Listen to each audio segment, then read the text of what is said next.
ആരുടെ സ്വന്തം അപ്പനെ ചേട്ടനെന്ന് പറയും.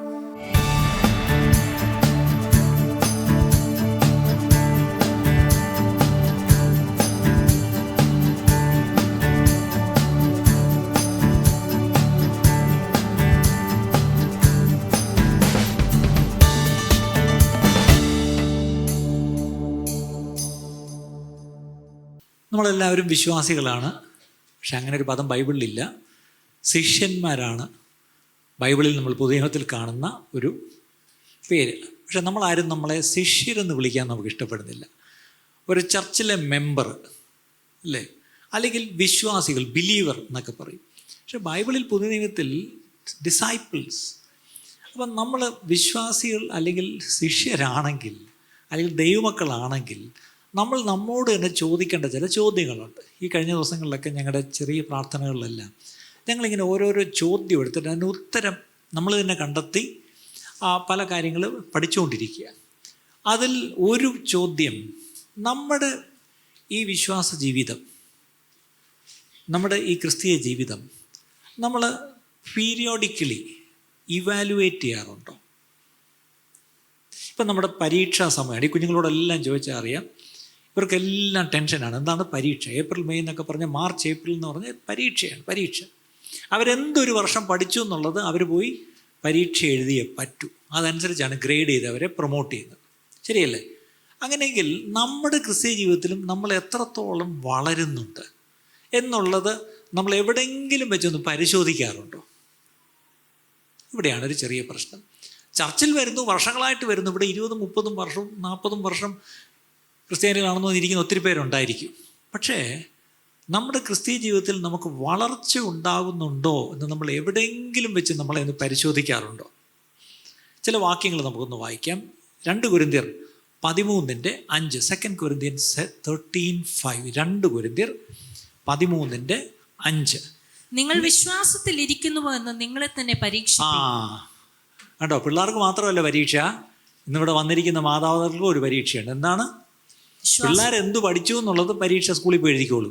പക്ഷെ ഇവിടെ ഇരിക്കുന്ന മുതിർന്ന നമ്മളൊന്ന് പരീക്ഷിക്കണം. എന്താണ്? വിശ്വാസത്തിൽ ഇരിക്കുന്നുവോ എന്ന്. ശരി, ഇപ്പം നിങ്ങൾ കസേരയിലായിരിക്കുന്നത്, പക്ഷേ വിശ്വാസത്തിൽ ഇരിക്കുന്നു എന്ന് പറഞ്ഞിരുന്ന് കൈപോക്കിക്കേ. ഞാനിപ്പോഴും വിശ്വാസത്തിലായിരിക്കുന്നത്. ചിലർ കൈപോക്കിയിട്ട് പെട്ടെന്ന് കിട്ടുകളാം. ഞായറാഴ്ച മാത്രമേ ഉള്ളൂ ഈ സത്യസന്ധര് അല്ലേ. പുറത്തെങ്ങാണ്ട് വരുന്നെങ്കിൽ 2 കൈയും പൊക്കിയേനെ. പക്ഷെ ദൈവസന്ധി ഇരിക്കുമ്പോൾ ഒരു പേടി, ഇനി കൈവല്ലും പൊങ്ങാതാവുമോ, അവസാനം കള്ളം പറഞ്ഞ ഇല്ലേ. കൈയൊക്കെ ഒരുപാട് പൊക്കുമ്പോൾ സൂക്ഷിക്കണം. ഈ ഫ്രോസൺ ഷോൾഡറൊക്കെ ഒന്ന് ശ്രദ്ധിക്കുന്ന കൊള്ളാം അല്ലേ. ഈ സ്ഥാനത്തും അസ്ഥാനത്തൊന്നും പോയി കൈ പൊക്കരുത് കേട്ടോ. വിശ്വാസത്തിലിരിക്കുന്നുവോ എന്ന് നിങ്ങളെ തന്നെ പരീക്ഷിപ്പിൻ, നിങ്ങളെ തന്നെ ശോധന ചെയ്യും. കേട്ടോ, പരീക്ഷിപ്പിൻ, ശോധന ചെയ്യുവിൻ. We need to test whether we are in faith. അടുത്തത്, നിങ്ങൾ കൊള്ളരുതാത്തവർ അല്ല എന്ന് വരികിൽ യേശുക്രിസ്തു നിങ്ങളിൽ ഉണ്ട് എന്ന് നിങ്ങളെ തന്നെ അറിയുന്നില്ലയോ? കണ്ടോ, കൊള്ളരുതാത്തവരൊക്കെ ഒന്ന് കൈപോകിക്കേ. അതിൻ്റെ അർത്ഥം കൊള്ളാവുന്നവരാണ്. അപ്പോൾ കൊള്ളാവുന്നവരാണെങ്കിൽ നമ്മുടെ ഉള്ളിൽ യേശു ഉണ്ട് അല്ലേ, ആ ഉറപ്പ് വേണം. We have Jesus in us. ഇനി വിലാപങ്ങളുടെ പുസ്തകം ഒന്ന് വായിച്ചേ. വിലാപങ്ങൾ എന്ന് പറഞ്ഞാൽ അങ്ങനെ ഒരു പുസ്തകം ഉണ്ടെന്ന് ആർക്കെങ്കിലും അറിയാമോ? ബൈബിളിൽ തന്നെയാണ്. അത് അറിയാത്തവർ ആ ഇൻഡെക്സ് നോക്കി എടുത്തോ, കുഴപ്പമൊന്നുമില്ല. ഇവിടെ നാണിക്കുകയൊന്നും വേണ്ട. ഇവിടെ എല്ലാവരും 3-ാം തലമുറ പെന്തിക്കോസ്കാരൊന്നുമല്ല ഇവിടെ ഇരിക്കുന്നത്. ആ ഇൻഡെക്സ് എടുത്തിട്ട് പഴയ നിയമത്തിലാണ് കേട്ടോ, ക്ലൂ തരാം. ഓക്കെ, വിലാപങ്ങൾ ഇവിടെ ലാമെന്റേഷൻസ് 3:40, 3:40. വിലാപങ്ങൾ. നാം നമ്മുടെ നടപ്പ് ആരാഞ്ഞ് ശോധന ചെയ്ത് നമ്മുടെ നടപ്പ് ആരായണം, ശോധന ചെയ്യണം, യഹോവയുടെ അടുക്കിലേക്ക് തിരിയുക. കണ്ടോ, ചിലപ്പോഴെങ്കിലും നമ്മൾ അറിയാതെ ദൈവത്തെ വിട്ടങ്ങ് മാറിപ്പോവും. പക്ഷെ മാറിപ്പോകുമ്പോൾ 1 ഡിഗ്രി ഒരു ചരിവ് വന്നാൽ മതി. ആ ചരിവ് കുറേ നാൾ കഴിയുമ്പം ഒരു ഭയങ്കര ഒരു ഡീവിയേഷനായിപ്പോവും. എനിക്ക് ഈ പ്ലെയിനും കാര്യങ്ങളൊക്കെ ചില താല്പര്യമുള്ളതുകൊണ്ടാണ് എനിക്ക് എൻ്റെ ഒരു അനന്തരവൻ ഒരിക്കൽ പൈലറ്റായി. അപ്പോൾ അവനുമായിട്ട് ഞാൻ ഒത്തിരിയേറെ സംസാരിച്ചിരിക്കുക. അവൻ ഈ പൈലറ്റായതിൻ്റെ എങ്ങനെയുടെ ഈ പറത്തുന്നത് കുറേ കാര്യങ്ങളൊക്കെ ചോദിച്ച് എനിക്ക് ഒത്തിരി സംശയങ്ങളുണ്ട്. ഈ പ്ലെയിനിൽ ഈ ടെർബുലൻസ് എൻ്റെ ഒരു വലിയ പ്രശ്നമാണ്. എവിടെയെങ്കിലും ഒന്ന് ആടാൻ തുടങ്ങിക്കഴിഞ്ഞാൽ എനിക്ക് ടെൻഷനാണ്. അവൻ്റെ അടുത്ത് ഞാനൊരു രാത്രി ഇരുന്ന് ഒരു 1/2 മണിക്കൂർ സംസാരിച്ച് ഇപ്പോൾ എനിക്ക് ഒരു ടെർബുലൻസ്, ഒരു പ്രശ്നമില്ല. കഴിഞ്ഞ ആഴ്ച ഞാൻ പോയപ്പോഴൊക്കെ അഹമ്മദാബാദിൽ നിന്ന് ഡൽഹിയിലോട്ട് എന്തോ ഒരു ടെർബുലൻസ്. കൂലിങ് ആടി. പക്ഷേ എനിക്ക് ഒരു കുഴപ്പമില്ല. അപ്പം ഞാൻ ആലോചിച്ച്, എനിക്ക് അന്ന് എൻ്റെ അനന്തരവനോട് പോയി ഇതിനെപ്പറ്റി ടെക്നിക്കലി കുറേ കാര്യങ്ങൾ പഠിച്ചപ്പം എനിക്ക് ആ ഭയം അങ്ങ് പോയി. ഇന്ന് നമ്മുടെ ക്രിസ്തീയ ജീവിതത്തിലും ഈ ദൈവവചനം ഒന്ന് ശരിക്കും പഠിച്ചെടുത്താലുണ്ടല്ലോ ഇതിൽ നിന്ന് കിട്ടുന്ന അറിവ്, ഇന്ന് നേരത്തെ ഡാനി പറഞ്ഞ പോലെ ഇതിൽ നിന്ന് കിട്ടുന്ന ചില അറിവുണ്ട്, അത് ദൈവം തരുന്നതാണ്. അത് കിട്ടിക്കഴിഞ്ഞാൽ പിന്നെ എനിക്ക് ഭയമില്ല. അപ്പം ഞാൻ ഇപ്രാവശ്യം ആ ടെർബിളിൻ്റെ എൻ്റെ ഇടവും വലവും ഇരിക്കുന്നവർ ഭയങ്കര വേളം, ഞാൻ മിണ്ടാതെ തിരിച്ചുകൊണ്ട് എന്ത് കുഴപ്പം നിങ്ങൾക്ക്, എന്ത് പ്രശ്നം അല്ലേ? എനിക്കിപ്പോഴും ഓർമ്മയുണ്ട്, ഞാൻ പണ്ടൊരിക്കുക ഒരു 5-6 വർഷം മുമ്പ് ചെന്നൈയിൽ നിന്ന് ഇങ്ങോട്ട് ഫ്ലൈറ്റ് വരിക സന്ധ്യയ്ക്ക്. ഇങ്ങോട്ട് ഇറങ്ങാറായപ്പോഴത്തേക്ക് ഭയങ്കര ടെർബുലൻസ്. അപ്പം ഞാൻ ഫ്രണ്ട് സീറ്റിലായിരുന്നു, ഇൻഡിഗോയിൽ പ്രീമിയം സീറ്റിലായിരുന്നു, അന്ന് ഫ്രീ ആയിരുന്നു, ഫ്രണ്ട് ഇരിക്കുക. എൻ്റെ 2 സീറ്റിൽ, എൻ്റെ അടുത്ത സീറ്റുകൾ 2ലും മലയാളത്തിലെ 2 അറിയപ്പെടുന്ന സിനിമാ നടിമാരാണ്, പേരൊന്നും ഞാൻ പറയത്തില്ല, 2 പേരിരിപ്പുണ്ട്. വന്നിരുന്നപ്പോൾ അവരെന്നെ കണ്ട് വിഷ് ചെയ്തു, ഞാനും വിഷ് ചെയ്തു. ഓക്കെ, ഫ്രണ്ടിൽ ഇരിക്കുന്ന അവർ വിചാരിക്കും നമ്മൾ വലിയ VIP ആയിരിക്കുന്നു. പിന്നെ ഞാൻ VIP അല്ലാതാവുമോ? ഞാൻ ദൈവത്തിൻ്റെ പൈതലല്ലേ, ഞാൻ ഫ്രണ്ടിൽ ഇരുന്നു. അവർ ഇതങ്ങോട്ട് ആടാൻ തുടങ്ങിയപ്പോഴത്തേക്ക് ഇവളുമാർ 2ഉം കൂടെ അങ്ങോട്ട് നിലവിളിക്കാൻ തുടങ്ങി. അപ്പോൾ സത്യം പറഞ്ഞാൽ എനിക്ക് നല്ല പേടിയുണ്ടായിരുന്നു. കാരണം ഞാൻ ഇപ്പോൾ നേരത്തെ പറഞ്ഞ സംഭവത്തിന് മുമ്പാണിത്. അപ്പോൾ എനിക്ക് ആടാൻ തുടങ്ങിയപ്പോൾ എനിക്കും പേടി. അപ്പം ഞാനോ പേടിച്ചിങ്ങനെ പിടിച്ചിരിക്കുക. അപ്പോഴാ ഇതുങ്ങൾ അതിനെക്കാട്ടിലും പേടിച്ചിട്ട് നിലവിളിക്കുന്നു. അതുങ്ങൾ നിലവിളിക്കുമ്പം തെറ്റു പറയല്ല, അതുങ്ങളുടെ ദൈവത്തിൻ്റെ പേരാണ് ഉറക്കെ വിളിക്കുന്നത്. എനിക്ക് ദൈവമേ, എനിക്ക് യേശുവേ എന്ന് വിളിക്കാൻ പേടി. ഞാൻ എന്നിട്ട് ഉള്ളി പേടിച്ചിങ്ങനെ വിളിക്കുക. അവസാനം കുറേ കഴിഞ്ഞപ്പോഴത്തേക്ക് ഒരുത്തി എൻ്റെ കൈ കയറി പിടിച്ച്, അയ്യോ, അവൾ എൻ്റെ കൈ പിടിച്ചിട്ട് അവളുടെ ദൈവത്തെ വിളിക്കുക. ദൈവമേ, എനിക്ക് ബെൽറ്റ് ഇട്ടിരിക്കുക, ഇറങ്ങി ഓടാനും വയ്യ. എൻ്റെ അന്നത്തെ അവസ്ഥ. അന്ന് ഞാനൊരു തീരുമാനം എടുത്തു, ദൈവമേ എൻ്റെ ഈ പേടിയിൽ നിന്ന് എനിക്കൊരു വിടുതൽ വേണം. വേറെ ഒന്നുമല്ല, എനിക്ക് പ്ലെയിൻ ഈ പറഞ്ഞ പോലെ ആടി ഒലയുമ്പം ഭയങ്കര പേടി. എന്നാലും ദൈവകൃപയാൽ വർഷങ്ങൾക്ക് ശേഷം ഞാനൊരു പൈലറ്റിനെ കണ്ട് കാര്യങ്ങൾ ചോദിച്ച് മനസ്സിലാക്കിയപ്പം ദൈവം എനിക്ക് ആ പേടി മാറ്റി. കാരണം എനിക്ക് ടെക്നിക്കലി എൻ്റെ കാര്യം വിവരിച്ച് തന്നപ്പോൾ എനിക്ക് കാര്യം മനസ്സിലായി. ഇത് ഭയപ്പെടേണ്ട ആവശ്യമില്ല. ഇതുപോലെ ഈ വേദവസ്തു നമ്മളോട് എത്ര പ്രാവശ്യം നമ്മുടെ ദൈവം പറഞ്ഞു, ഭയപ്പെടരുത്, ഞാൻ നിൻ്റെ കൂടെ ഉണ്ട് അല്ലേ? ഒരു പൈലറ്റ് പറഞ്ഞപ്പോൾ എനിക്ക് ടെർബുലൻസിനെ കുറിച്ചുള്ള പേടി പോയെങ്കിൽ അതിനേക്കാളിൽ എത്ര അധികമാണ്, എത്ര മടങ്ങാണ് നമ്മളെ സൃഷ്ടിച്ച നമ്മുടെ ദൈവം, ഈ അഖിലാണ്ടത്തെ മുഴുവൻ അല്ലേ നടത്തുന്ന ദൈവം. നമ്മുടെ ചെറിയ ഭയമായാലും വലിയ ഭയമായാലും, അത് മരണഭയമാണ് ഏറ്റവും വലിയ ഭയം, അതുൾപ്പെടെ നമ്മളെ ആ ഭയത്തിൽ നിന്ന് വിടുവിക്കുവാൻ നമ്മുടെ കർത്താവുണ്ട്. അത് വിശ്വസിക്കുന്നവരൊന്ന് സ്തോത്രം ചെയ്തേ, ഒന്ന് സ്തോത്രം ചെയ്തേ, ഹല്ലേലൂയ. അപ്പം ഇവിടെ ദൈവത്തെങ്കിലേക്ക് മടങ്ങി വരും. നാം നമ്മുടെ നടപ്പാരാഞ്ഞ് ശോധന ചെയ്ത് യഹോവയുടെ അടുക്കലേക്ക്. ഇതിലെവിടെയാണ് ഈ പ്ലെയിൻ വന്നത് എനിക്ക് മനസ്സിലായി. എവിടെയോ നമ്മൾ ഡീവിയേറ്റ് ചെയ്ത്, ഡീവിയേഷൻ പറഞ്ഞപ്പോഴാണ്, സോറി. ന്യൂയോർക്കിൽ നിന്ന് JFK എന്നൊരു ഫ്ലൈറ്റ് പൊങ്ങി ഈ പറഞ്ഞ പോലെ യൂറോപ്പിലേക്ക് വരിക എന്നിരിക്കട്ടെ. പക്ഷേ അത് പൊങ്ങി അതിൻ്റെ ദശ എല്ലാം സെറ്റ് ചെയ്ത് വെച്ച് കറക്റ്റായിട്ട് പറന്ന് 8 മണിക്കൂർ പറക്കുമ്പം അത് ലണ്ടൻ ഹീത്രോയിൽ വരും. പക്ഷേ അതിലൊരു ഡിഗ്രി ചരിവ് ശ്രദ്ധിക്കാതെ സെറ്റ് ചെയ്താൽ 8 മണിക്കൂർ കഴിയുമ്പോൾ കൃത്യമായിട്ട് പ്ലെയിൻ സുരക്ഷിതമായിട്ട് വന്ന് ലാൻഡ് ചെയ്യും. പക്ഷേ പ്രശ്നം, ലണ്ടൻ ഹീത്രോയിലല്ല വന്ന് ലാൻഡ് ചെയ്യുന്നത്, സ്പെയിനിലെ മാഡ്രിഡിലായിരിക്കും. കണ്ടോ, 1 ഡിഗ്രിയേ തെറ്റിയുള്ളൂ. പക്ഷേ പോയി നിന്നത് എവിടെയാണ്? ഒട്ടും പ്രതീക്ഷിക്കാത്ത ഒരു രാജ്യത്തിന് മുകളിൽ ചെന്ന് അവിടെ ഇറക്കാം, കുഴപ്പമൊന്നുമില്ല. പക്ഷേ നമ്മൾ അങ്ങോട്ടല്ല ഇത് പുറപ്പെട്ടത്. ഇതുപോലെ നമ്മൾ ഈ പറഞ്ഞ പോലെ കർത്താവിനെ വിട്ട് 1 ഡിഗ്രി നമ്മൾ മാറി സഞ്ചരിക്കാൻ തുടങ്ങിയാൽ ഒരു ജീവിതം കഴിയുമ്പോഴത്തേക്കും കർത്താവിൻ്റെ സന്നിധിയിൽ ചെന്ന് അവൻ്റെ മോഹമല്ല കാണുന്നത്, നമ്മൾ പ്രതീക്ഷിക്കാത്ത സ്ഥലത്ത് നിന്ന് പെട്ടെന്നിരിക്കും. അതുകൊണ്ട് നമ്മൾ വിശ്വാസത്തിൽ തന്നെയാണോ ഇരിക്കുന്നത് എന്ത് ചെയ്യണം? ശോധന ചെയ്യണം. അടുത്തത് നമ്മൾ വായിച്ചത്, നമ്മുടെ നടപ്പാരാഞ്ഞ് ശോധന ചെയ്ത് യഹോവയുടെ അടുക്കിലേക്ക് തിരിയുക. ആ 1 ഡിഗ്രി തിരിഞ്ഞ് തെറ്റിപ്പോയെങ്കിൽ അതിനെ തിരിച്ച് റീസെറ്റ് ചെയ്യണം. നമ്മുടെ ജീവിതവും അനുദിനം ഈ വചനം വെച്ച് നമ്മൾ റീസെറ്റ് ചെയ്തുകൊണ്ടിരിക്കണം. പ്രിയപ്പെട്ടവരെ, കാര്യം മനസ്സിലായോ അല്ലേ? അപ്പോൾ നമ്മുടെ വിശ്വാസ ജീവിതത്തിൽ നമ്മൾ എങ്ങനെ ഇരിക്കുന്നു? ആസ് എ ഡിസൈപ്പിൾ, ഒരു ശിഷ്യൻ എന്ന നിലയ്ക്ക് നമ്മുടെ ജീവിതം എങ്ങനെ ഇരിക്കുന്നു? അടുത്തത് പുതിയ നിയമത്തിലേക്ക് വരാം. വീണ്ടും 1 തെസ്സലോനിക്കർ 5:21-22. 1 Thessalonians chapter 5 verse 21 and 22. സകലവും ശോധന ചെയ്ത് നല്ലത് മുറുകെ പിടിപ്പീൻ. കണ്ടോ, അടുത്ത് എന്ത് ചെയ്യണം? സകലത്തെ എന്ത് ചെയ്യണം? ശോധന ചെയ്യണം. പച്ചക്കറി മേടിക്കാൻ പോകുന്ന സഹോദരിമാർ എത്ര പേരുണ്ട്? പച്ചക്കറി. പണ്ടൊക്കെ പാളയം ചന്തയിൽ പോയി കുനിഞ്ഞ് മറ്റേ മടക്കിൽ കറി എടുത്ത് തിന്നിട്ട് അതുങ്ങളുടെ വായിരിക്കണ ചീത്തയും കേട്ട് എന്താണ് ഓരോ തക്കാളി എടുത്ത് ഓരോ വെണ്ടയ്ക്ക എടുത്ത് ഓരോന്നും എടുത്ത് എന്ത് ചെയ്യും, ഇങ്ങനെ പരിശോധിക്കും. എന്നിട്ട് നല്ലത് മേടിച്ചുകൊണ്ട് വരും അല്ലേ. ഇപ്പം ഞാൻ അങ്ങനെ പരിശോധിക്കുമ്പോൾ നല്ല തെറി കേൾക്കും അല്ലേ. അല്ല, അപ്പം ചുരുക്കി പറഞ്ഞാൽ നമുക്കൊരു പച്ചക്കറി മേടിക്കാൻ പോകുമ്പോൾ നമുക്ക് ശോധന ചെയ്തെടുക്കാൻ അറിയാം അല്ലേ. മറ്റെന്ത് കാര്യവും നമ്മൾ ശോധന ചെയ്തെടുക്കും. പക്ഷേ നമ്മുടെ ക്രിസ്തീയ ജീവിതത്തിലും ഓർക്കണം, സകലവും ശോധന ചെയ്ത് നല്ലത് മുറുകെ പിടിക്കണം. പച്ചക്കറി നമ്മൾ ശോധന ചെയ്ത് തന്നെ എടുക്കുന്നത്, പക്ഷേ പച്ചക്കറി മാത്രമേ ശോധന ചെയ്യുന്നുള്ളൂ, അതാ പ്രശ്നം. ഇവിടെ പറഞ്ഞിരിക്കുന്നത് സകലവും ശോധന ചെയ്ത് നല്ലത് മുറുകെ പിടിക്കണം. അടുത്ത വാക്യം, സകലവിധ ദോഷവും വിട്ടകലുവിൻ. ദോഷമായിട്ടുള്ളതുണ്ടെങ്കിൽ എന്ത് ചെയ്യണം? വിട്ടേക്കണം. അതായത് ഒരു കാര്യം ഞാനൊന്ന് ശോധന ചെയ്തു, ഒന്ന് ടെസ്റ്റ് ചെയ്ത്, ഇത് നമുക്ക് ശരിയാവില്ല, ഇത് നമുക്ക് ശരിയാവത്തില്ല അല്ലേ എന്ന് പറഞ്ഞിട്ട് അപ്പോഴേ വിട്ടു.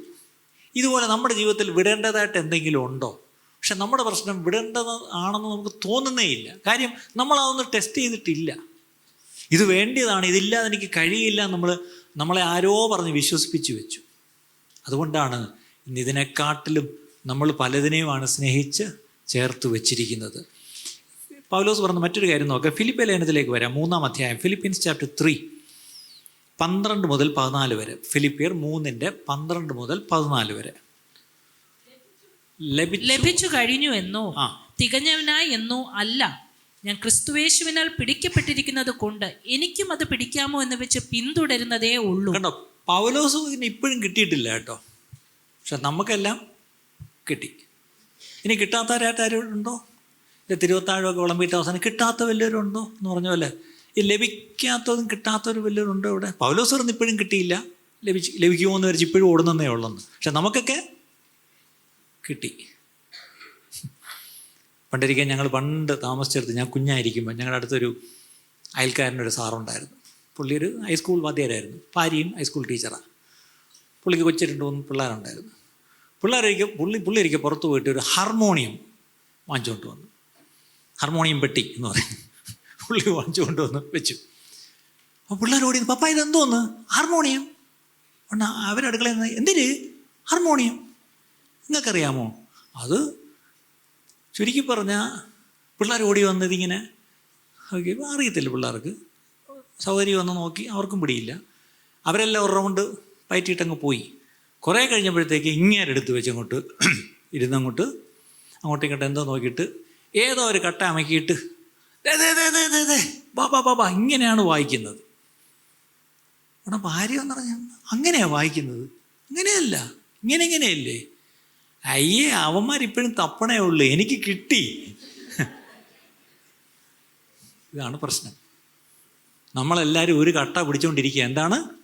കിട്ടി. വെളിപ്പാടെല്ലാം എനിക്ക് കിട്ടി, ഉപദേശമെല്ലാം എനിക്ക് കിട്ടി, എല്ലാ മർമ്മങ്ങളും എനിക്ക് കിട്ടി. അങ്ങനെ കിട്ടിയവരൊക്കെ ഒന്ന് കൈപോക്കിക്കേ. ഇതൊരു തമാശയായിട്ട് ചോദിക്കുന്നെങ്കിലും ഇന്നത്തെ ക്രിസ്ത്യാനികൾ, പ്രത്യേകിച്ച് ഈ സോ കോൾഡ് വീണ്ടും ജനിച്ച ക്രിസ്ത്യാനികളുടെ വലിയ പ്രശ്നമാണ് ഞങ്ങൾക്കെല്ലാം കിട്ടി ഇല്ല. ഇത് നമ്മൾ വളരെ സൂക്ഷിക്കണം. നമുക്ക് പൗലോസ് പറഞ്ഞത് എനിക്ക് കിട്ടിയിട്ടില്ല ഇതുവരെ, ഞാൻ കിട്ടുമോയെന്ന് വരച്ച് ഓടുന്നേ ഉള്ളൂ. നമ്മളപ്പം പൗലോസിനെ കാട്ടിലും മിടുക്കരാ. അതാണ് നമ്മുടെ പ്രശ്നം. മലയാളികൾ പ്രത്യേകിച്ച് നമ്മളൊരു അതിമിടുക്കരാ. ശരി, അടുത്ത വാക്യം, സഹോദരന്മാരെ ഞാൻ പിടിച്ചിരിക്കുന്നു എന്ന് നിരൂപിക്കുന്നില്ല.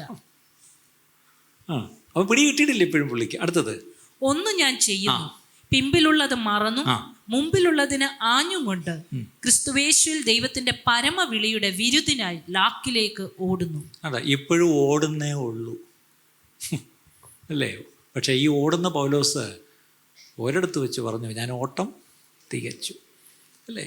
ജീവിച്ചിരിക്കുമ്പോൾ തന്നെ ഓട്ടം തികച്ചു എന്ന് തൻ്റെ ഇടത്തോട് എഴുതാനുള്ള തൻ്റെ ഇടം ഉണ്ടായ ഒരു മനുഷ്യനാണ് ഇദ്ദേഹം. നമ്മളെല്ലാം എന്നത് എഴുതുമെന്ന് നമുക്കറിയത്തില്ല, പക്ഷേ താൻ എഴുതി കഴിഞ്ഞു. ഞാൻ ഓട്ടം ഓടിക്കഴിഞ്ഞു, എൻ്റെ വിശ്വാസം ഞാൻ കാത്തു അല്ലേ, ഞാൻ നല്ല പോരാട്ടം പോരാടി കഴിഞ്ഞു എന്ന് എഴുതി വെച്ചിട്ടാണ് അദ്ദേഹം മരിച്ചതെന്ന് ഓർക്കണം. അപ്പം ഇവിടെ പൗലോസ് ഇപ്പോഴും ഓടുന്നേ ഉള്ളൂ എന്നാണ് അവിടെ പറഞ്ഞിരിക്കുന്നത്. തിമത്യോസിനോട് താൻ പറയുമ്പം 1 തിമത്യോസ് 4:13 മുതൽ, 1 തിമത്തി ചാപ്റ്റർ 4:13-15. ഞാൻ വരുവോളം വായന, പ്രബോധനം, ഉപദേശം എന്നിവയിൽ ശ്രദ്ധിച്ചിരിക്കുക. മൂപ്പന്മാരുടെ കൈവപ്പോടുകൂടെ പ്രവചനത്താൽ നിനക്ക് ലഭിച്ചതായി നിന്നിലുള്ള കൃപാവരം ഉപേക്ഷയായി വിചാരിക്കാതെ നിന്റെ അഭിവൃദ്ധി എല്ലാവർക്കും പ്രസിദ്ധമായി തീരേണ്ടതിന് ഇത് കരുതുക, ഇതിൽ തന്നെ ഇരുന്നു കൊള്ളുക. അവിടെ പറഞ്ഞിരിക്കുന്നത് നിന്റെ വായന. അതിൻ്റെ അർത്ഥം ഇന്നത്തെ ഏറ്റവും വലിയ പ്രശ്നം, ഇന്നത്തെ നമ്മുടെ പുതിയ തലമുറയെക്കുറിച്ച് എല്ലാവരും പരാതിപ്പെടുന്നത് എന്താ അറിയോ? വായന ഇപ്പോൾ ഇല്ല. എത്ര പേര് ഇപ്പം ബുക്ക് വായിക്കുന്നുണ്ട്? രാവിലെ മനോരമ പോലും ഇപ്പം വായിക്കുന്നില്ല. അതിനേക്കാട്ടിലും മനോരമ രാവിലെ അല്ലേ വാർത്ത വന്നല്ലേ, രാത്രി പാരാത്രിക്ക് തന്നെ നിങ്ങളെല്ലാം അറിഞ്ഞല്ലോ. നിങ്ങൾ രാവിലെ മനോരമ വായിക്കുന്ന കാര്യമൊക്കെ ഇന്നലെ രാത്രി നിങ്ങൾ സോഷ്യൽ മീഡിയ കേട്ടിട്ടാണ് കിടന്നത് അല്ലേ? ഇനി പ്രത്യേകിച്ച് രാവിലെ ഇനിയിപ്പം മനോരമ വന്ന് നിങ്ങളെ അറിയിക്കേണ്ട ആവശ്യമില്ല, നിങ്ങൾ രാത്രി തന്നെ അറിഞ്ഞു. പക്ഷേ ഈ ഒരു വായനയേ ഉള്ളൂ, ഈ തോണ്ടിയുള്ള വായനയേ ഉള്ളൂ, അല്ലാത്ത വായന ഇല്ല ഇപ്പം അല്ലേ? ഇവിടെ പറഞ്ഞിരിക്കുന്ന വായന ദൈവവചന വായന. ദൈവവചനം എത്രത്തോളം നമ്മൾ വായിക്കുന്നുണ്ട്? ഈ വായനയിൽ അടുത്തത് പ്രബോധനം, അത് നമ്മൾ ഇട്ടിരിക്കുന്നുണ്ടോ? അടുത്തത് ഉപദേശം. അത് അത്ര നമുക്ക് ഇഷ്ടമല്ല. ഈ ഉപദേശിക്കുന്നത് ഇഷ്ടമുള്ളവർ അല്ല ചോദിക്കും, എത്ര പേര് ഈ സ്കൂളിലൊക്കെ ടീച്ചർമാർ പണ്ട് ഉപദേശിക്കും, അപ്പനും അമ്മയും എന്ത് ചെയ്യും? ഉപദേശിക്കും. ഈ ഉപദേശം കേൾക്കുമ്പോൾ അയ്യോ ഇച്ചിരൂടെ ഉപദേശം, അയ്യോ എനിക്ക് എന്തൊരു സുഖം, ഇച്ചിരൂടെ പ്ലീസ് മമ്മി കുറച്ചുകൂടെ ഉപദേശം. എന്ത് സുഖം ഉപദേശം കേൾക്കുമ്പം അത് ആസ്വദിച്ച് ഏറ്റെടുത്തുള്ള എത്ര പേരുണ്ട്? സത്യം പറഞ്ഞാൽ ഇറിറ്റേറ്റിംഗ് ആണ് വലിയ നമ്മളെ ഉപദേശിക്കുമ്പോൾ അല്ലേ? പക്ഷെ ഇവിടെ പറഞ്ഞിരിക്കുന്ന ഉപദേശം എന്ത് ചെയ്യണം? അതിൽ ശ്രദ്ധിച്ചിരിക്കണം. വായനയിലും പ്രബോധനത്തിലും ഉപദേശത്തിലും ശ്രദ്ധിച്ചിരിക്കണം. അടുത്തത് മൂപ്പന്മാരുടെ കൈവപ്പോടുകൂടെ പ്രവചനത്താൽ നിനക്ക് ലഭിച്ചതായി. ഇതൊരു പ്രവചനമായിട്ട് ഞാൻ പറയാം. ഇവിടെ ഇരിക്കുന്ന ചിലർക്കെങ്കിലും ദൈവം ചില മുൻകാലങ്ങളിൽ നിങ്ങളുടെ മേൽ ചില കൃപയും കൃപാവരങ്ങളും നിങ്ങളുടെ മേൽ അവൻ പകർന്നിട്ടുണ്ട്. അത് ചിലയിടത്തെങ്കിലും വെച്ച് ദൈവം അത് നിങ്ങളോട് പറഞ്ഞിട്ടുണ്ട്. നിങ്ങളുടെ മേൽ ചില കൈവെപ്പുകൾ ഉണ്ടായിട്ടുണ്ട്, ഉറപ്പാണ്. പക്ഷേ ഈ കൈവെപ്പുകൾ മറന്നുപോയി. ദൈവം എന്നോടന്ന് പറഞ്ഞത് മറന്നുപോയി അല്ലേ? പ്രവചന ദൂതിലൂടെ ചിലത് നിങ്ങളോട് ദൈവം പറഞ്ഞിട്ടുണ്ടെങ്കിൽ നിങ്ങളത് മറന്നുപോയി. പക്ഷെ ഇവിടെ പറയുക അതിനെ മറക്കരുതെന്ന് മാത്രമല്ല, ഉപേക്ഷയായി വിചാരിക്കാതെ. ഞാൻ സത്യം പറഞ്ഞാൽ എനിക്ക് ഇവിടേക്കും ചിലരോടെങ്കിലും എനിക്ക് പറയാനുണ്ട്, നിങ്ങളെ മേലൊരു വിളിയുണ്ട് പ്രിയപ്പെട്ടവരെ. നിങ്ങളുടെ മേലൊരു ദൈവ വിളിയുണ്ട്. അതിനുവേണ്ടി ദൈവം നിങ്ങളെ ഒരുക്കി, അല്ലെങ്കിൽ അതിനുവേണ്ടി ദൈവം നിങ്ങളുടെ മേൽ ചിലത് നിക്ഷേപിച്ചിട്ടുണ്ട്, ചില ഇമ്പാർട്ടേഷൻ ദൈവം തന്നിട്ടുണ്ട്. പക്ഷെ അതിനെ നിങ്ങൾ ചെയ്യുന്ന ഒറ്റ കാര്യമുള്ളൂ, നിങ്ങളതിനെ ഉപേക്ഷയായി.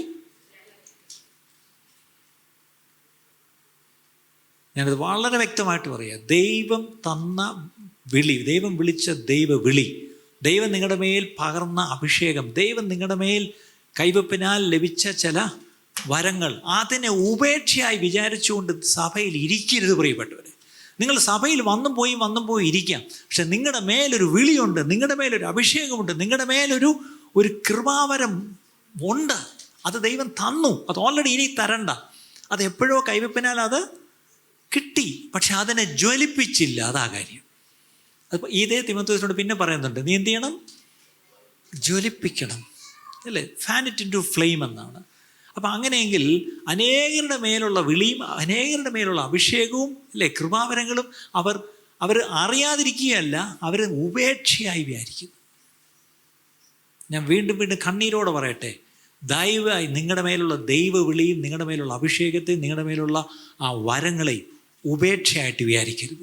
ഇന്ന് കഴിയുമെങ്കിൽ നിങ്ങളത് കർത്താവേ ഞാൻ ഉപേക്ഷയായി വിചാരിച്ച് അത് അലസനായി ഞാൻ ഇരുന്നെങ്കിൽ എന്നോട് ക്ഷമിക്കണമേ കർത്താവേ. ദൈവം ഒരു ജെന്റിൽമാനാണ്. അതുകൊണ്ട് താൻ ഒരു വരം തന്നാൽ, ഒരു ഗിഫ്റ്റ് തന്നാൽ തിരിച്ചെടുക്കത്തില്ല അല്ലേ? തിരിച്ചെടുക്കത്തില്ല. അങ്ങനെയെങ്കിൽ നിങ്ങളുടെ മേലെ തന്നതാ നിങ്ങളുടെ ഉള്ളിലുണ്ട്.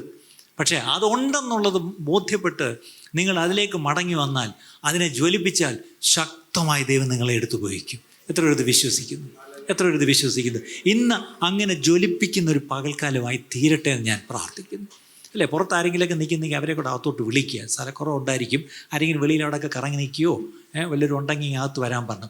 ഞാൻ ഈ സന്ദേശം കേൾക്കണമെന്ന് ഉദ്ദേശിച്ച് ചിലതിനകത്തില്ല, അതുകൊണ്ടാണ് ഞാൻ ഈ പറയുന്നത്. Okay, hallelujah. അടുത്തൊരു വാക്യം വായിക്കാം. പ്രവൃത്തികളുടെ പുസ്തകം 20-ാം അധ്യായം 24-ാം വാക്യം. Acts chapter 20-24. അപ്പോസ്തല പ്രവൃത്തികൾ 20-ാം അധ്യായം 24-ാം വാക്യം. എങ്കിലും ഞാൻ എൻ്റെ പ്രാണനെ വിലയേറിയതായി എണ്ണുന്നില്ല. ഈ വാക്യം മിനിഞ്ഞാന്ന് രാത്രി ഇവിടുത്തെ പ്രത്യേകം പ്രയർ അലാം എന്നൊരു പ്രയർ ഉണ്ടായിരുന്നില്ല. അന്ന് രാവിലെ ദൈവത്തിൻ്റെ ആത്മാവ് വ്യക്തമായി സംസാരിച്ചു. പൗലോസ് തൻ്റെ ഇടത്തോടെ പറയുകയാണ്, ഞാൻ എൻ്റെ പ്രാണനെ വിലയേറിയതായി എണ്ണുന്നില്ല. ഇന്നത്തെ പ്രശ്നം എന്താണെന്നറിയാമോ? നമ്മളെല്ലാവരും നമ്മുടെ പ്രാണനെ വിലയേറിയതായി എണ്ണുന്നു.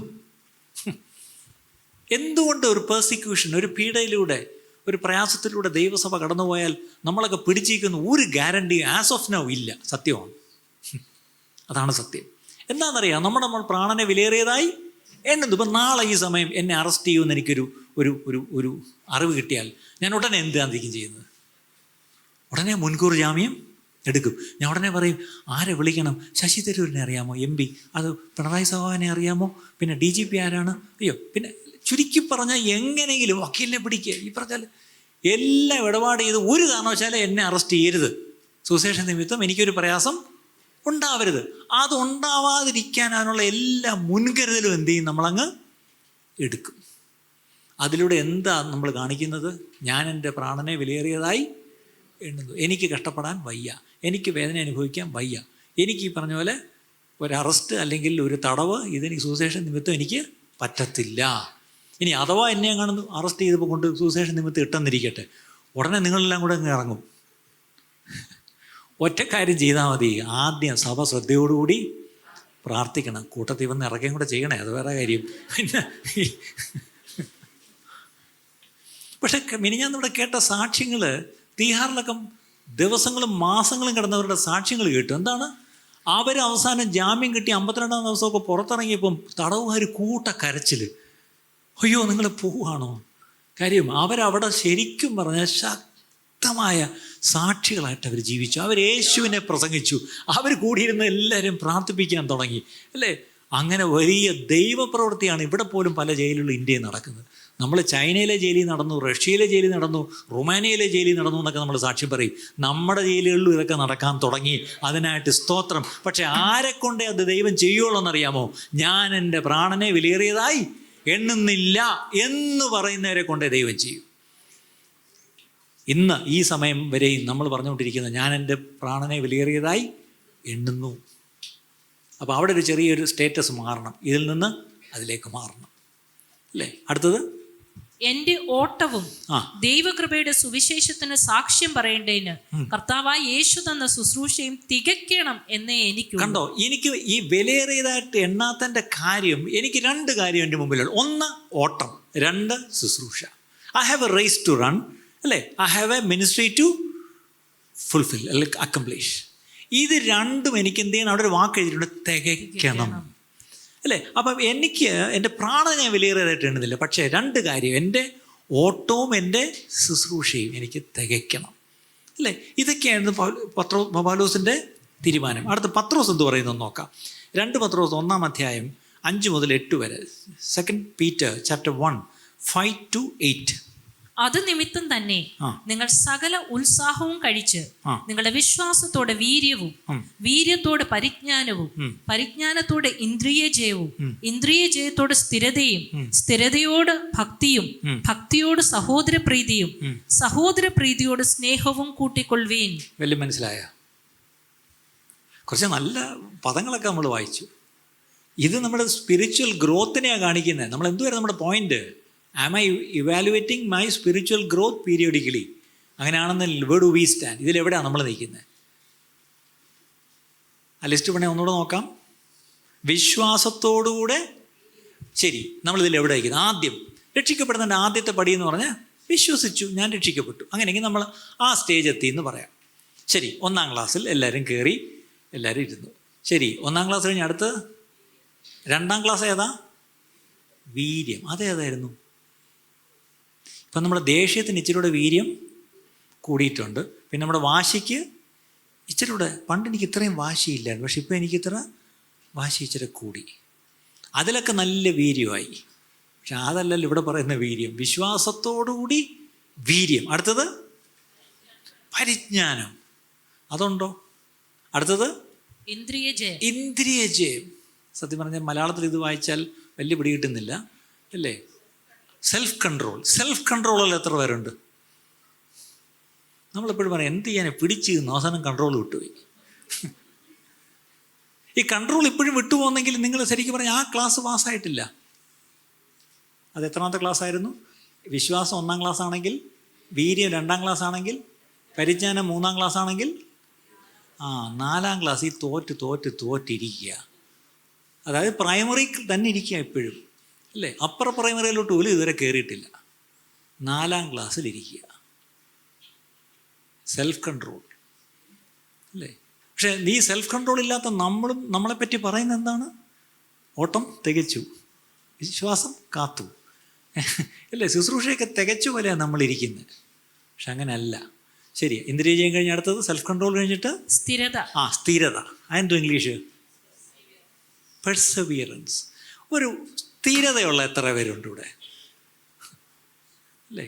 നമുക്കിങ്ങനെ ചിലപ്പോൾ തോന്നിയിട്ടില്ലേ, എനിക്കൊരു ചിലപ്പോൾ നമ്മൾ പറയത്തില്ലേ, ഏതെങ്കിലും ഒന്ന് ഉറപ്പീര് എന്ന് പറഞ്ഞാൽ ഏതെങ്കിലും ഒന്ന് ഉറപ്പിക്കാൻ നമുക്ക് പറ്റുന്നുണ്ടോ? ക്രിസ്ത്യാനികൾ വിശ്വാസികളുടെ കാര്യം പറയുന്നത്. അത് സ്ഥിരത. അടുത്തത് ഭക്തി. അതെന്താ ഇംഗ്ലീഷിൽ? ഗോഡ്ലിനെസ്. ഓക്കെ. തൃപ്തിയോടുകൂടിയ ഭക്തി വലിയ ആദായം, അല്ലേ? ശരിക്കും പറയാം, നമ്മളെല്ലാം ഭക്തരാ. പക്ഷേ ആ ഭക്തരായിരിക്കുമ്പോൾ തന്നെ നമുക്ക് ദൈവം തന്നതിൽ തൃപ്തിയുണ്ടോ? Godliness with contentment is great gain എന്നാണ്. അങ്ങനെയെങ്കിൽ ഭക്തി, അല്ലേ? അടുത്തത് സഹോദരപ്രീതി. അതെന്താണ്?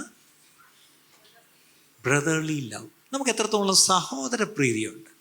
നമ്മളെല്ലാം ക്രിസ്തുവിൽ സഹോദരങ്ങളാണ്, അല്ലേ? ഇത് കുടുംബമാണെങ്കിൽ, ഇത് ദൈവത്തിൻ്റെ കുടുംബമാണെങ്കിൽ നമ്മളെല്ലാവരും സഹോദരങ്ങളാണ്. ഇവിടെ അപ്പനും അമ്മയും മക്കളും അല്ല, ഇവിടെ എല്ലാം സഹോദരങ്ങളാണ്. എനിക്കിപ്പോഴൊരു ഓർമ്മയുണ്ട്. ഒരു തിരുവനന്തപുരത്ത് അറിയപ്പെടുന്ന ഒരു പാസ്റ്റർ, അദ്ദേഹം ഒരു ഡോക്ടറും കൂടെ ആയിരുന്നു. അദ്ദേഹത്തിൻ്റെ പിതാവ് നല്ല വയസ്സുകാലത്ത് രക്ഷിക്കപ്പെട്ടപ്പോൾ എന്ത് ചെയ്തു? ഈ മകൻ തന്നെ അപ്പനെ സ്നാനപ്പെടുത്തി. അപ്പോൾ അദ്ദേഹം ഈ അപ്പൻ മരിച്ച് അടക്ക സമയത്ത് സാക്ഷ്യം പറഞ്ഞപ്പം പറഞ്ഞു, ഇത് എൻ്റെ പപ്പയാണ്.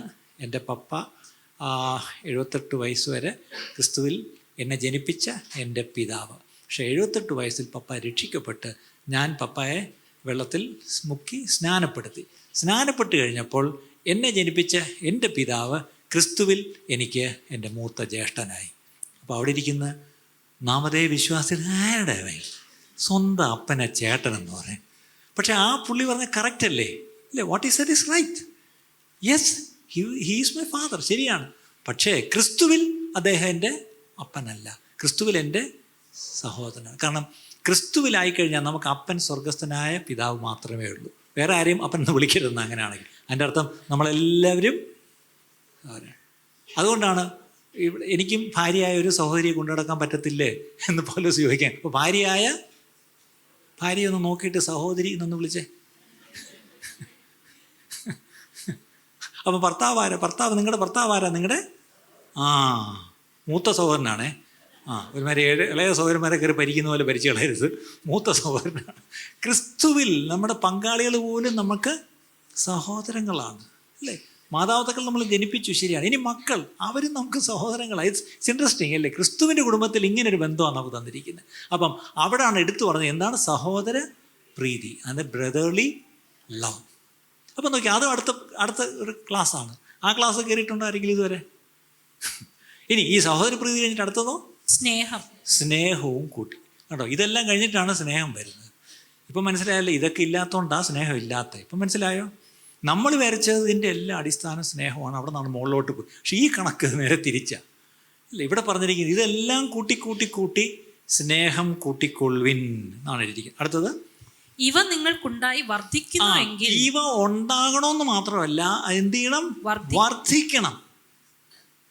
അബൗണ്ട്, വർദ്ധിക്കുമ്പം നിങ്ങൾ നമ്മുടെ കർത്താവായ യേശുക്രിസ്തുവിന്റെ പരിജ്ഞാനം സംബന്ധിച്ച് ഉത്സാഹമില്ലാത്തവരും നിഷ്ഫലന്മാരും ആയിരിക്കുകയില്ല. കേട്ടോ, ക്രിസ്തുവിനെ കുറിച്ചുള്ള പരിജ്ഞാനത്തെക്കുറിച്ച് ഉത്സാഹമില്ലാത്തവരും നിഷ്ഫലന്മാരും. ഇന്ന് പലപ്പോഴും നമ്മുടെ ക്രിസ്തീയ ജീവിതം എടുത്തു നോക്കിയാലും ക്രിസ്തീയ ശുശ്രൂഷ നോക്കിയാലും പലപ്പോഴും നിഷ്ഫലം, ഫ്രൂട്ട്ലെസ്നെസ് ഒത്തിരി കാണുന്നുണ്ട്. സത്യമാണ്, ഒത്തിരി ഫ്രൂട്ട്ലെസ്നെസ് ഉണ്ട്. അതിന് നമ്മുടെ മിനിസ്ട്രിയിൽ കൂടുതൽ അഭിഷേകം ഇല്ലാഞ്ഞിട്ടല്ല, അല്ലെങ്കിൽ വലിയ മിനിസ്ട്രി ഓപ്പർച്യൂണിറ്റീസ് ഇല്ലാഞ്ഞിട്ടുമല്ല. നമ്മുടെ വ്യക്തിപരമായ ജീവിതത്തിൽ ഈ പടികളിൽ നമ്മൾ വളർന്നില്ല. എത്ര പേര് അതിന് രാമയം പറയും? പലപ്പോഴും നമ്മളൊരു ശുശ്രൂഷ, നമ്മളൊരാളോട് ശുശ്രൂഷ പറഞ്ഞുകൊണ്ടിരിക്കുന്നു. ചിലപ്പോൾ ഞങ്ങളുടെ വീട്ടിലെ സ്വന്തം പങ്കാളിയായിരിക്കാം, ഇതുവരെ രക്ഷിക്കപ്പെട്ട് ഇങ്ങോട്ട് വന്നില്ല എന്ന് പറയുന്നെങ്കിൽ, നിങ്ങൾ ഇത് ഇത്രയും നാളെ ഞാൻ ശുശ്രൂഷ പറഞ്ഞിട്ട് ഇയാൾ രക്ഷിക്കപ്പെടുന്നില്ലല്ലോ. അത് നിങ്ങളിലുള്ള അഭിഷേകത്തിൻ്റെ കുറവല്ല, അയാൾക്ക് എന്തി പറഞ്ഞാൽ ഒരു അവസരം ഒരുക്കാന്നിട്ടുമല്ല. നമ്മുടെ ജീവിതത്തിൽ, ആത്മീയ ജീവിതത്തിൽ, ക്രിസ്തീയ ജീവിതത്തിൽ നമുക്ക് വളർച്ചയില്ലാത്തതുകൊണ്ടാണ് പ്രിയപ്പെട്ടവർ. ഈ പറയുന്ന ക്വാളിറ്റീസ് എൻ്റെ ജീവിതത്തിലുണ്ടെങ്കിൽ എന്തുകൊണ്ട് എൻ്റെ പങ്കാളി ഇനിയും രക്ഷിക്കപ്പെടാതിരിക്കും? ആലോചിക്കുക. അല്ലെങ്കിൽ ആ പങ്കാളിക്ക് എന്തോ തലയ്ക്ക് സോക്കേടുണ്ട്, ഇതൊന്നും കാണാനും മനസ്സിലാക്കാനും ഉള്ള ബുദ്ധി ഇല്ല. ഇത്രയും വ്യത്യാസം എൻ്റെ ജീവിതത്തിലുണ്ടെങ്കിൽ, ഇവിടെ ഞാൻ വീണ്ടും പറയുന്നത്, God is more interested in what kind of person I am rather than what type of offering I bring. അതായത് കൈനും ആബേലും ഹോമയാഗം കഴിക്കാൻ വന്നു, ഒരാളുടെ എടുത്തു, ഒരാളുടെ എടുത്തില്ല. അപ്പോൾ അതിനകത്തുള്ള പ്രശ്നം അവിടെ എഴുതിയിട്ടുണ്ട്, കൈനിലും അവൻ്റെ ഹോമയാഗത്തിലും പ്രസാദിച്ചില്ല, ഹാബേലിലും അവൻ്റെ ആ യാഗത്തിലും പ്രസാദിച്ചു. അതിൻ്റെ അർത്ഥം ഈ കൈനും ഹാബേലും കൊണ്ടുവന്ന ഐറ്റമല്ല വിഷയം, ഇവരാരാണെന്നുള്ള വിഷയം. ഒരാമയും പറയാമോ? അല്ലേ? ഹാബേലിൽ ദൈവം പ്രസാദിച്ചു, അതുകൊണ്ട് അവൻ കൊണ്ടുവന്ന വസ്തുവിൽ എന്ത് ചെയ്തു? പ്രസാദിച്ചു. കൈനിൽ പ്രസാദിച്ചില്ല, അതുകൊണ്ട് അവൻ എന്ത് കൊണ്ടുവന്നിട്ടും ഇനി തിരിച്ച് കൈനും പോയി ഒരു ആട്ടുംകുട്ടിയെ കൊണ്ടുവന്നിരുന്നെങ്കിലും പ്രസാദിക്കത്തില്ല. കാര്യം എന്താ? ആട്ടുംകുട്ടിയല്ല അവിടുത്തെ പ്രശ്നം, കൈനിൽ പ്രസാദിച്ചില്ല. കാര്യം പിടി കിട്ടിയോ? ഇതാണ് നമ്മൾ ശ്രദ്ധിക്കേണ്ടത്. ഇതറിയാതെ നമ്മൾ ചുമ്മാ കിടന്നുകൊണ്ട് വേറെ വല്ലതുമൊക്കെ പറഞ്ഞിട്ട് കാര്യമില്ല. ആദ്യം മാറ്റം വരേണ്ടത് ഇവിടെയാണ്, എന്നിലാണ് മാറ്റം വരേണ്ടത്, അല്ലാതെ മറ്റേ ആൾക്കല്ല. അല്ലേ? നമ്മളെല്ലാം അടുത്ത ആളെ നന്നാവാൻ വേണ്ടി കാത്തിരിക്കുക. ഇവിടെ ഇരിക്കുന്ന എല്ലാ ഭാര്യമാരും നിങ്ങളുടെ ഭർത്താക്കന്മാർ നന്നാവാൻ കാത്തിരിക്കുകയല്ലേ? ഒരിക്കലും നന്നാവാൻ പോകുന്നില്ല, പേടിക്കണ്ട. തിരിച്ച് നമ്മൾ കാത്തിരിക്കുക ഭാര്യമാർ നന്നാവുമെന്ന്, പേടിക്കണ്ട, ഒരിക്കലും ആവാൻ പോകുന്നില്ല. പകരം ഒന്ന് സംഭവിക്കുക, അതാണ് വേണമെങ്കിൽ നമുക്ക് നന്നാവാം. നമ്മൾ നന്നായാൽ ഈ പറഞ്ഞ ബാക്കി കാര്യങ്ങൾ ദൈവം നോക്കിയോളും. അല്ലേ? അതുകൊണ്ട് മാതാപിതാക്കൾ പ്രത്യേകിച്ച് കുഞ്ഞുങ്ങൾ നന്നാവണം നിങ്ങളെല്ലാം ആഗ്രഹിക്കുന്നു. പക്ഷെ ഇന്ന് കേട്ട പോലെ കുഞ്ഞുങ്ങൾ നന്നാവണമെങ്കിൽ ആദ്യം നമ്മൾ നന്നാവണം പ്രിയപ്പെട്ടവരെ. നമ്മൾ നന്നാവുമ്പം കുഞ്ഞുങ്ങൾ, ഞങ്ങളുടെ പണ്ട് ടാഗോർ ഗാർഡൻസിൽ താമസിക്കുമ്പം ഞങ്ങളുടെ വീടിൻ്റെ അപ്പുറത്തൊരു ഒരു വലിയ ബുദ്ധിമാനായ ഒരു മനുഷ്യനുണ്ട്. അദ്ദേഹം വലിയൊരു ബിസിനസ്സുകാരനും വലിയൊരു ഡോക്ടറിൻ്റെ മോനും ഒരു വലിയ ഫിലോസഫറും വലിയൊരു രാഷ്ട്രീയ ചായ്വൊക്കെ ഉള്ള ആളായിരുന്നു. അപ്പോൾ അദ്ദേഹം ഒരിക്കൽ മുറ്റത്തിറങ്ങി ചെടിക്ക് വെള്ളം ഒഴിച്ചോട്ടിരിക്കുക. അപ്പോൾ ഇപ്പുറത്ത് മുറ്റത്ത് ഞാനും എൻ്റെ ഫാദറും നിൽക്കുക. അങ്കിൾ ഹായ് ഗുഡ് മോർണിംഗ് എന്നൊക്കെ പറഞ്ഞു, ഹായ് സാം എന്നൊക്കെ പറഞ്ഞ് പുള്ളിയും വർത്താനം പോകും. അപ്പോൾ എന്തോ വന്നപ്പം അവിടെ നിന്ന് കുറേ ചവറൊക്കെ റോഡിൽ കിടന്നു. അപ്പോൾ അതിനെപ്പറ്റി ഒരു പരാതി അവിടേക്ക് എല്ലാവർക്കും ഉണ്ട്. അപ്പോൾ ഞങ്ങളെല്ലാവരും ഇങ്ങനെ ഈ ചവറെന്താ ഇങ്ങനെ കിടക്കുന്നത്, ആരെ കൊണ്ട് ചവറിടുന്നേ?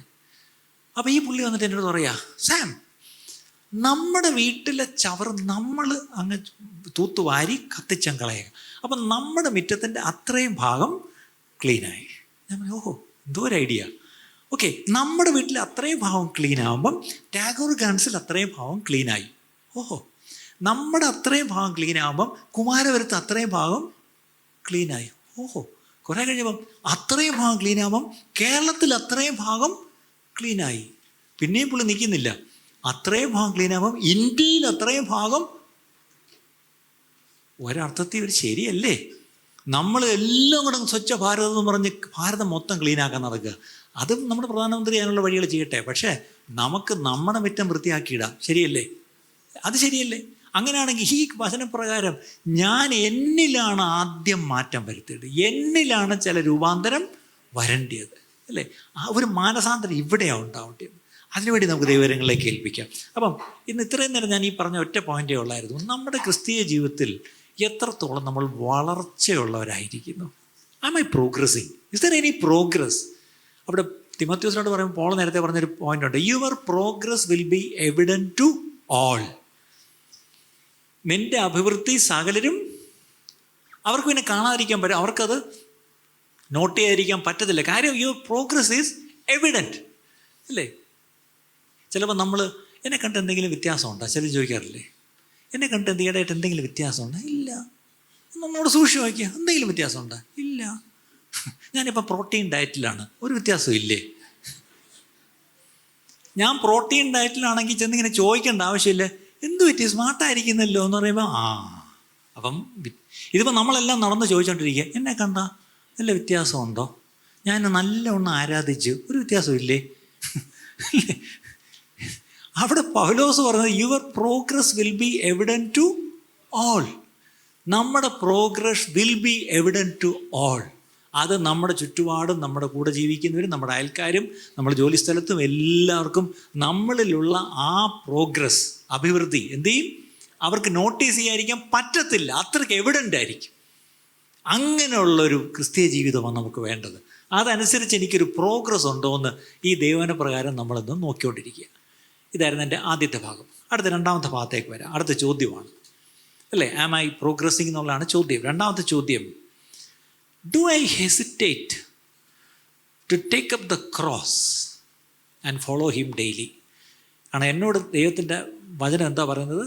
നാൾതോറും ക്രൂശെടുത്ത് അവനെ അനുഗമിക്കണം. അതിൻ്റെ അർത്ഥം ക്രൂശെടുത്ത് എങ്ങനെ അനുഗമിക്കുന്നേ? ഏതാ പാട്ട്? കുരിശെടുത്തൻ യേശുവിനെ അനുഗമിക്കും ഞാൻ അന്ത്യം വരെ. എടുത്തല്ലോ, അനുഗമിച്ചല്ലോ. സത്യം പറഞ്ഞാൽ ഈ പാട്ടുകളങ്ങ് ബാൻ ചെയ്തിരുന്നെങ്കിൽ കുഴപ്പമില്ലായിരുന്നു. അപ്പം നമ്മൾ ഒത്തിരി പേര് ഈ പാട്ടങ്ങ് പാടിക്കഴിഞ്ഞാൽ കുരിശെടുത്തൊരു ഫീലിംഗ് അല്ലേ? ഇന്ന് ആ പാട്ട് കഴിഞ്ഞപ്പോഴത്തേക്ക് എനിക്കൊരു ക്രൂശ് എടുത്തൊരു വെറും ഫീലിംഗ് ആയിരുന്നു. Christian life is not a life of feelings, it's a life of faith. നല്ലോണം ഓർത്താണ്, ക്രിസ്ത്യ ജീവിതം വിശ്വാസത്താലാണ്, ഫീലിങ്സിനാലല്ല, കാഴ്ചയാലും അല്ല, ഫീലിങ്സിനാലും അല്ല, ഇല്ലേ? അപ്പോൾ ഇവിടെ ക്രൂശ് എടുത്ത് അതും അനുദിനം ഞാൻ എന്ത് ചെയ്യണം? ഞാൻ 2 ആഴ്ച കൂടെ പറഞ്ഞു, ക്രൂശ് എന്ന് പറഞ്ഞാൽ മരണത്തെയാണ് കാണിക്കുന്നത്, അല്ലേ? I have to die daily എന്നാണ്. അപ്പോൾ ഇവിടെ ക്രോസിൽ ഒരു ഐറ്റം പറയാം. എന്ത് കുരിശ്? ചില ഭാര്യമാർ പറഞ്ഞ് എൻ്റെ ഭർത്താവാണ് എൻ്റെ കുരിശ്, ചില ഭർത്താക്കന്മാർ പറഞ്ഞ് എൻ്റെ ഭാര്യയാണ് എൻ്റെ കുരിശ്, പറഞ്ഞാൽ കേൾക്കാത്ത പിള്ളേരുണ്ടെങ്കിൽ അവരാണ് കുരിശ്, ജോലി ചെയ്യുന്നിടത്ത് എനിക്കൊരു എതിരി ഉണ്ടെങ്കിൽ അതാണ് എൻ്റെ കുരിശ്. ഇവരൊന്നുമല്ല കുരിശ്, പ്രിയപ്പെട്ടവരെ. നമ്മുടെ ജീവിതത്തിൽ ദൈവം നമ്മൾ തന്നെ എടുത്ത് ചുമന്നുകൊണ്ട് പോകണം എന്ന് പറഞ്ഞിരിക്കുന്ന ചില കുരിശുകളുണ്ട്. അതിലൊരു കുരിശാണ് ദ ക്രോസ് ഓഫ് മിസ്അണ്ടർസ്റ്റാൻഡിങ്. എന്താണ്? തെറ്റിദ്ധരിക്കപ്പെടുക എന്നൊരു കുരിശുണ്ട്. മനസ്സിലായോ? അടുത്തത് രണ്ടാമത്തൊരു കുരിശും കൂടെ പറഞ്ഞേക്കാം, ദ ക്രോസ് ഓഫ് ലോൺലിനെസ്. എന്താണ്? ഏകാന്തത എന്നൊരു കുരിശുണ്ട്. ശരി, ചില വാക്യങ്ങളൊന്ന് നോക്കാം നമുക്ക്. ഇയ്യോബിൻ്റെ പുസ്തകത്തിലേക്ക് വരാം. 19-ാം അധ്യായം 13 മുതൽ 19 വരെ. ഇയ്യോബ് 19-ാം അധ്യായം 13 മുതൽ 19 വരെ. അവർ എൻ്റെ സഹോദരന്മാരെ എന്നോട് അകറ്റിക്കളഞ്ഞു. ഉണ്ടോ? എൻ്റെ സഹോദരന്മാർ, അവരെൻ്റെ സഹോദരന്മാരാ, ഞങ്ങൾ ഒരു വീട്ടിൽ താമസിച്ച ഒരു അമ്മയുടെ മക്കളാ, പക്ഷേ എന്നോട് അകറ്റിക്കളഞ്ഞു. എൻ്റെ പരിചയക്കാർ എനിക്ക് അന്യരായി തീർന്നു. കണ്ടോ? ഇപ്പം എൻ്റെ പരിചയക്കാർ എന്നെ കണ്ട പണ്ട് മണ്ണന്തല വെച്ച് കണ്ട പരിചയം പോലും ഇല്ല. എന്നെ കണ്ടാ ഇപ്പം അവർക്ക് എന്നെ അറിഞ്ഞൂടാ. അടുത്തത് എൻ്റെ ബന്ധുജനം, എൻ്റെ റിലേറ്റീവ്സ് എന്ത് ചെയ്ത് അവരിപ്പം ഒഴിഞ്ഞു മാറി, ഭയങ്കര സ്കൂട്ടായി എന്നൊക്കെ പറയും, അവരങ്ങ് ഒഴിഞ്ഞങ്ങ് മാറും. അടുത്തത് എൻ്റെ ഉറ്റ സ്നേഹിതർ. എനിക്ക് കുറച്ച് ഉറ്റ സ്നേഹിതരുണ്ട്, അതായത് എൻ്റെ തിക്ക് ഫ്രണ്ട്സ്. ഞങ്ങൾ ഭയങ്കര ഫ്രണ്ട്സാണ്, ഞങ്ങൾ ഭയങ്കര. പക്ഷെ ഈ തിക്ക് ഫ്രണ്ട്സ് എന്ത് ചെയ്തു? എന്നെ മറന്നു കളഞ്ഞു, വിളിക്കുന്നേ ഇല്ല. അവരെന്നെ ഇപ്പം ബ്ലോക്ക് ചെയ്ത്, കട്ട് ചെയ്ത്, ഇപ്പം എൻ്റെ കോള് കണ്ടാൽ പോലും എടുക്കില്ല. കാര്യം എന്ത്? പണ്ട് തിക്കായിരുന്നു ഫ്രണ്ട്ഷിപ്പ്, പക്ഷെ മറന്നു കളഞ്ഞു. അടുത്തത് എൻ്റെ വീട്ടിൽ പാർക്കുന്നവരും എൻ്റെ ദാസികളും എന്നെ അന്യന് എന്ന് എണ്ണുന്നു. ആണ്ടോ? Being a foreigner in your own country എന്ന് പറയും. സ്വന്തം വീട്ടിൽ അന്യനെ പോലെ കഴിയുന്ന ഒരവസ്ഥ. അതൊക്കെയാണ് ലോൺലിനെസ്സിൻ്റെ ചില വാക്യങ്ങളാണ് ഞാനീ പറയുന്നത്.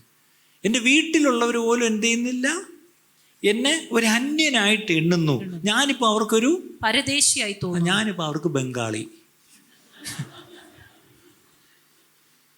ആലോചിച്ച് നോക്കിയേ, അവരിപ്പോൾ എന്നോട് മലയാളമല്ല സംസാരിക്കുന്നത്, ബംഗാളിയിലൊക്കെയാണ് എന്നോട് സംസാരിക്കാൻ ശ്രമിക്കുന്നത്. ഞാൻ എന്ത് ബംഗാളിയാ? ഞാൻ ഈ വീട്ടിലേ അല്ലേ, പക്ഷെ എന്നോട് അവർ പെരുമാറുന്നത് പരദേശിയോടൊന്നു പോലെ. അടുത്തത് ഞാൻ എൻ്റെ ദാസനെ വിളിച്ചു. പണ്ട് ഞാനിങ്ങനെ ആരവിടെ എന്ന് പറഞ്ഞാൽ മതിയായിരുന്നു, സാർ എന്ന് നിൽക്കുമായിരുന്നു. ഇപ്പോഴോ വിളിച്ചിട്ടും അവൻ വിളി കേൾക്കുന്നില്ല. മനഃപൂർവ്വം പോവേ, കാരണം വിളി കേൾക്കുന്നില്ല. ഇപ്പോഴത്തെ പിള്ളേർ അറിയാമല്ലോ. പണ്ടൊരു ഉപദേശി പറഞ്ഞ, എൻ്റെ മക്കൾക്ക് ഒറ്റ പ്രശ്നമേ ഉള്ളൂ, വിളിച്ചാവട്ട് വരത്തുമില്ല, പറഞ്ഞാവട്ട് കേൾക്കത്തുമില്ല. ഇപ്പോഴത്തെ ഇതാണ് തലമുറ, വിളിച്ചാൽ വരത്തില്ല. അടുത്തത് എൻ്റെ വായ കൊണ്ട് ഞാൻ അവനോട് യാചിക്കും. എനിക്കൊരു പാത്രം വെള്ളം വേണം. ഇപ്പം എന്ത് ചെയ്യണം? പണ്ടാണെങ്കിൽ ഇങ്ങനെ കാണിച്ചാൽ അത് കൊണ്ടുവരും. ഇപ്പോഴോ ഇല്ല, ധനവാൻ യാതനാ സ്ഥലത്ത് കിടന്നുകൊണ്ട് യാചിച്ച പോലെ നമ്മളിപ്പോൾ നമ്മുടെ വീട്ടുകാരോട് യാചിക്കേണ്ട അവസ്ഥ. അടുത്തത് എൻ്റെ ശ്വാസം എൻ്റെ ഭാര്യയ്ക്ക് അസഹ്യവും. അയ്യോ, അന്ന് ഈ ക്ലോസപ്പ് ടൂത്ത് പേസ്റ്റ് ഇല്ലായിരുന്നു. എൻ്റെ ശ്വാസം അത് വായ്നാറ്റം കൊണ്ടല്ല കേട്ടോ. എൻ്റെ ശ്വാസം എന്ന് പറയുന്നത് എൻ്റെ ഇൻറ്റിമസിയാണ് അല്ലേ. വെൻ സമ്മൺ ഇസ് ഇൻറ്റിമേറ്റ്, അപ്പോഴാണല്ലോ ആ ശ്വാസമൊക്കെ അന്യോന്യം ഫീൽ ചെയ്യാൻ കഴിയുന്നത്. അഷ്ടമല്ല ഇപ്പം, എൻ്റെ ശ്വാസം പോലും ഇഷ്ടമല്ല. അടുത്തത് എൻ്റെ യാചന എൻ്റെ ഉടപ്പിറന്നവർക്ക് അത് അറപ്പമായിരിക്കും. ഈ വാക്യം നമ്മുടെ മലയാളം ട്രിവാൻഡ്രം വേർഷനാണ് കേട്ടോ. ഉടപ്പിറന്നവർ, ഈ ഉടപ്പിറന്നവർ വേറെ എവിടെയെങ്കിലും തിരുവനന്തപുരത്ത് ഉടപ്പിറന്ന ആൾ എന്നൊക്കെ പറയും, ഇവിടെ പറയത്തുള്ളൂ. അപ്പം അടുത്ത തിരുവനന്തപുരം ശരിക്കും വരുന്നുണ്ട്. പിള്ളേരും കണ്ടോ. NIV വേർഷൻ എന്ന് പറഞ്ഞാൽ ഇത് ട്രിവാൻഡ്രം വേർഷനാണ്. എന്താണ്? പിള്ളേരും എന്നെ നിരസിക്കുന്നു. ഇവിടെ ഇരിക്കുന്ന എത്ര പേര് പറയും എൻ്റെ പിള്ളേർക്ക് ഇപ്പം എന്നെ വേണ്ട ഭാഷറേ. എന്നോട് ഒത്തിരി പേര് പറയുന്നുണ്ട് ഇങ്ങനെ, പിള്ളേർക്ക് ഇപ്പം എന്നെ വേണ്ട. ഇതൊക്കെ പ്രവചന നിവൃത്തിയാണെന്നേ. ചുമ്മയാണോ ഹൗസ് ഓഫ് ഹോപ്പ് ഉണ്ടാക്കുന്നത്? പിള്ളേർക്ക് വേണ്ട, പിള്ളേരെന്ത് ചെയ്യുന്നു? നിരസിക്കുന്നു. ഇതൊക്കെ ബൈബിളിൽ വാക്യമുണ്ടെന്ന് നിങ്ങളിന്ന് ആദ്യമായിട്ടാണ് കാണുന്നതല്ലേ. നിങ്ങളെന്നെ നോക്കുന്ന നോട്ടം കണ്ടാൽ അങ്ങനെ തോന്നും. പിള്ളേരും എന്നെ നിരസിക്കുന്നു. അടുത്തത്, ഞാൻ എഴുന്നേറ്റാൽ അവർ എന്നെ കളിയാക്കുന്നു. ഞാൻ അഥവാ ഒന്ന് എഴുന്നേറ്റ് എന്തെങ്കിലും ഒന്ന് ചെയ്യാന്ന് വെച്ചാൽ അവരെന്നെ കളിയാക്കും. അടുത്തത്, എന്റെ പ്രാണസ്നേഹിതന്മാർ ഒക്കെയും എന്നെ വെറുക്കുന്നു. ഇവരെന്താണ്? ആരായിരുന്നു? പ്രാണസ്നേഹിതൻ. വെറും സ്നേഹിതനല്ല. ഈ സ്നേഹിതനും തമ്മിലുള്ള വ്യത്യാസം എന്താ? പ്രാണസ്നേഹിതൻ, അതായത് എനിക്ക് വേണ്ടി പ്രാണനെ വെച്ച് തരും എന്ന് ഞാൻ ചിന്തിച്ച സ്നേഹിതൻ. ആ സ്നേഹിതൻ ഇപ്പം എന്ത് ചെയ്യുന്നു? എന്നെ സ്നേഹിക്കുന്നില്ല എന്ന് പറഞ്ഞാൽ മനസ്സിലാക്കാം. അറ്റ്ലീസ്റ്റ് ന്യൂട്രൽ എന്ന് പറയാം. ഇത് ന്യൂട്രാലിറ്റി അല്ല. എന്താണ്? വെറുക്കുന്നു. എൻ്റെ അർത്ഥം പണ്ട് എന്നെ സ്നേഹിച്ചുകൊണ്ടിരുന്ന ആളിപ്പം എന്നെ വെറുക്കുന്നു. ലോൺലിനെസ് എന്നുള്ളത് ഓർത്തോണം. അടുത്തത്, എനിക്ക് പ്രിയരായവർ വിരോധികളായി തീർന്നു. കണ്ടോ, എനിക്ക് prior, I was so close and they were so close, now they are against me. ഇത് ദൈവം നമ്മുടെ ജീവിതത്തിൽ അനുവദിക്കുന്ന ഒരു കുരിശാണ് പ്രിയപ്പെട്ടത്. പക്ഷെ ഈ കുരിശ് നമ്മൾ ചുമന്നേ പറ്റൂ. നിങ്ങൾ ഒത്തിരി പേര് എൻ്റെ മരുമോൾ ഇതൊന്ന് കേൾക്കേണ്ടിയായിരുന്നു. മരുമോളല്ല കുരിശെന്നേ. ഈ ലോൺലിനെസ് എന്നൊരു കുരിശുണ്ട്, തെറ്റിദ്ധരിക്കപ്പെടുക എന്നൊരു കുരിശുണ്ട്. ഈ കുരിശ് നമ്മൾ എന്ത് ചെയ്യണം? സന്തോഷത്തോടെ, സാരമില്ല എന്നോർത്ത് നമ്മൾ ചുമന്നേ പറ്റൂ പ്രിയപ്പെട്ടവരെ. അതാണ് ക്രിസ്തീയ ജീവിതം. ഇന്ന് നമ്മുടെ പ്രശ്നം, എല്ലാവരും എന്നെ അംഗീകരിക്കണം, എല്ലാവരും എന്നെ സ്നേഹിക്കണം, എല്ലാവരും എന്നോട് ക്ഷമിക്കണം, എല്ലാവരും എന്ത് ചെയ്യണം? എൻ്റെ ആവശ്യത്തിൽ എൻ്റെ കൂടെ വന്നിരിക്കണം, എല്ലാവരും എന്നെ അങ്ങ് താങ്ങിക്കോണം, എല്ലാവരും എന്നെ പുകഴ്ത്തി പറയണം. അങ്ങനെ ചെയ്താൽ നമ്മൾ ക്രൂശ് എടുക്കുകയല്ല. കാരണം ഇതിനെല്ലാം ഓപ്പോസിറ്റാണ് എൻ്റെ യേശു കടന്നു പോയത്. എൻ്റെ യേശു എനിക്ക് അതിന് മാതൃകയാണെങ്കിൽ ഒരു മാതൃക എനിക്ക് അവിടെ വെച്ചേച്ച് പോയിട്ടുണ്ട്. ഞാനും ആ മാതൃക പിൻപറ്റാമെന്ന് എന്നെ കൊണ്ടത് പറ്റുമോ എന്ന് പറഞ്ഞ് ഞാനും എൻ്റെ പുറകെ പോവുക. ആ കർത്താവ് വെച്ചേച്ച് പോയ മാതൃകയിൽ ഞാനും ക്രൂശെടുത്ത് പുറകെ പോവുകയാണ്. എന്നിട്ട് പാടണം കുരിശെടുത്തൻ യേശുവിനെ. ഇതാ ഞാൻ പറഞ്ഞത്. പാട്ട് മാത്രം പാടിയാൽ പോരാ.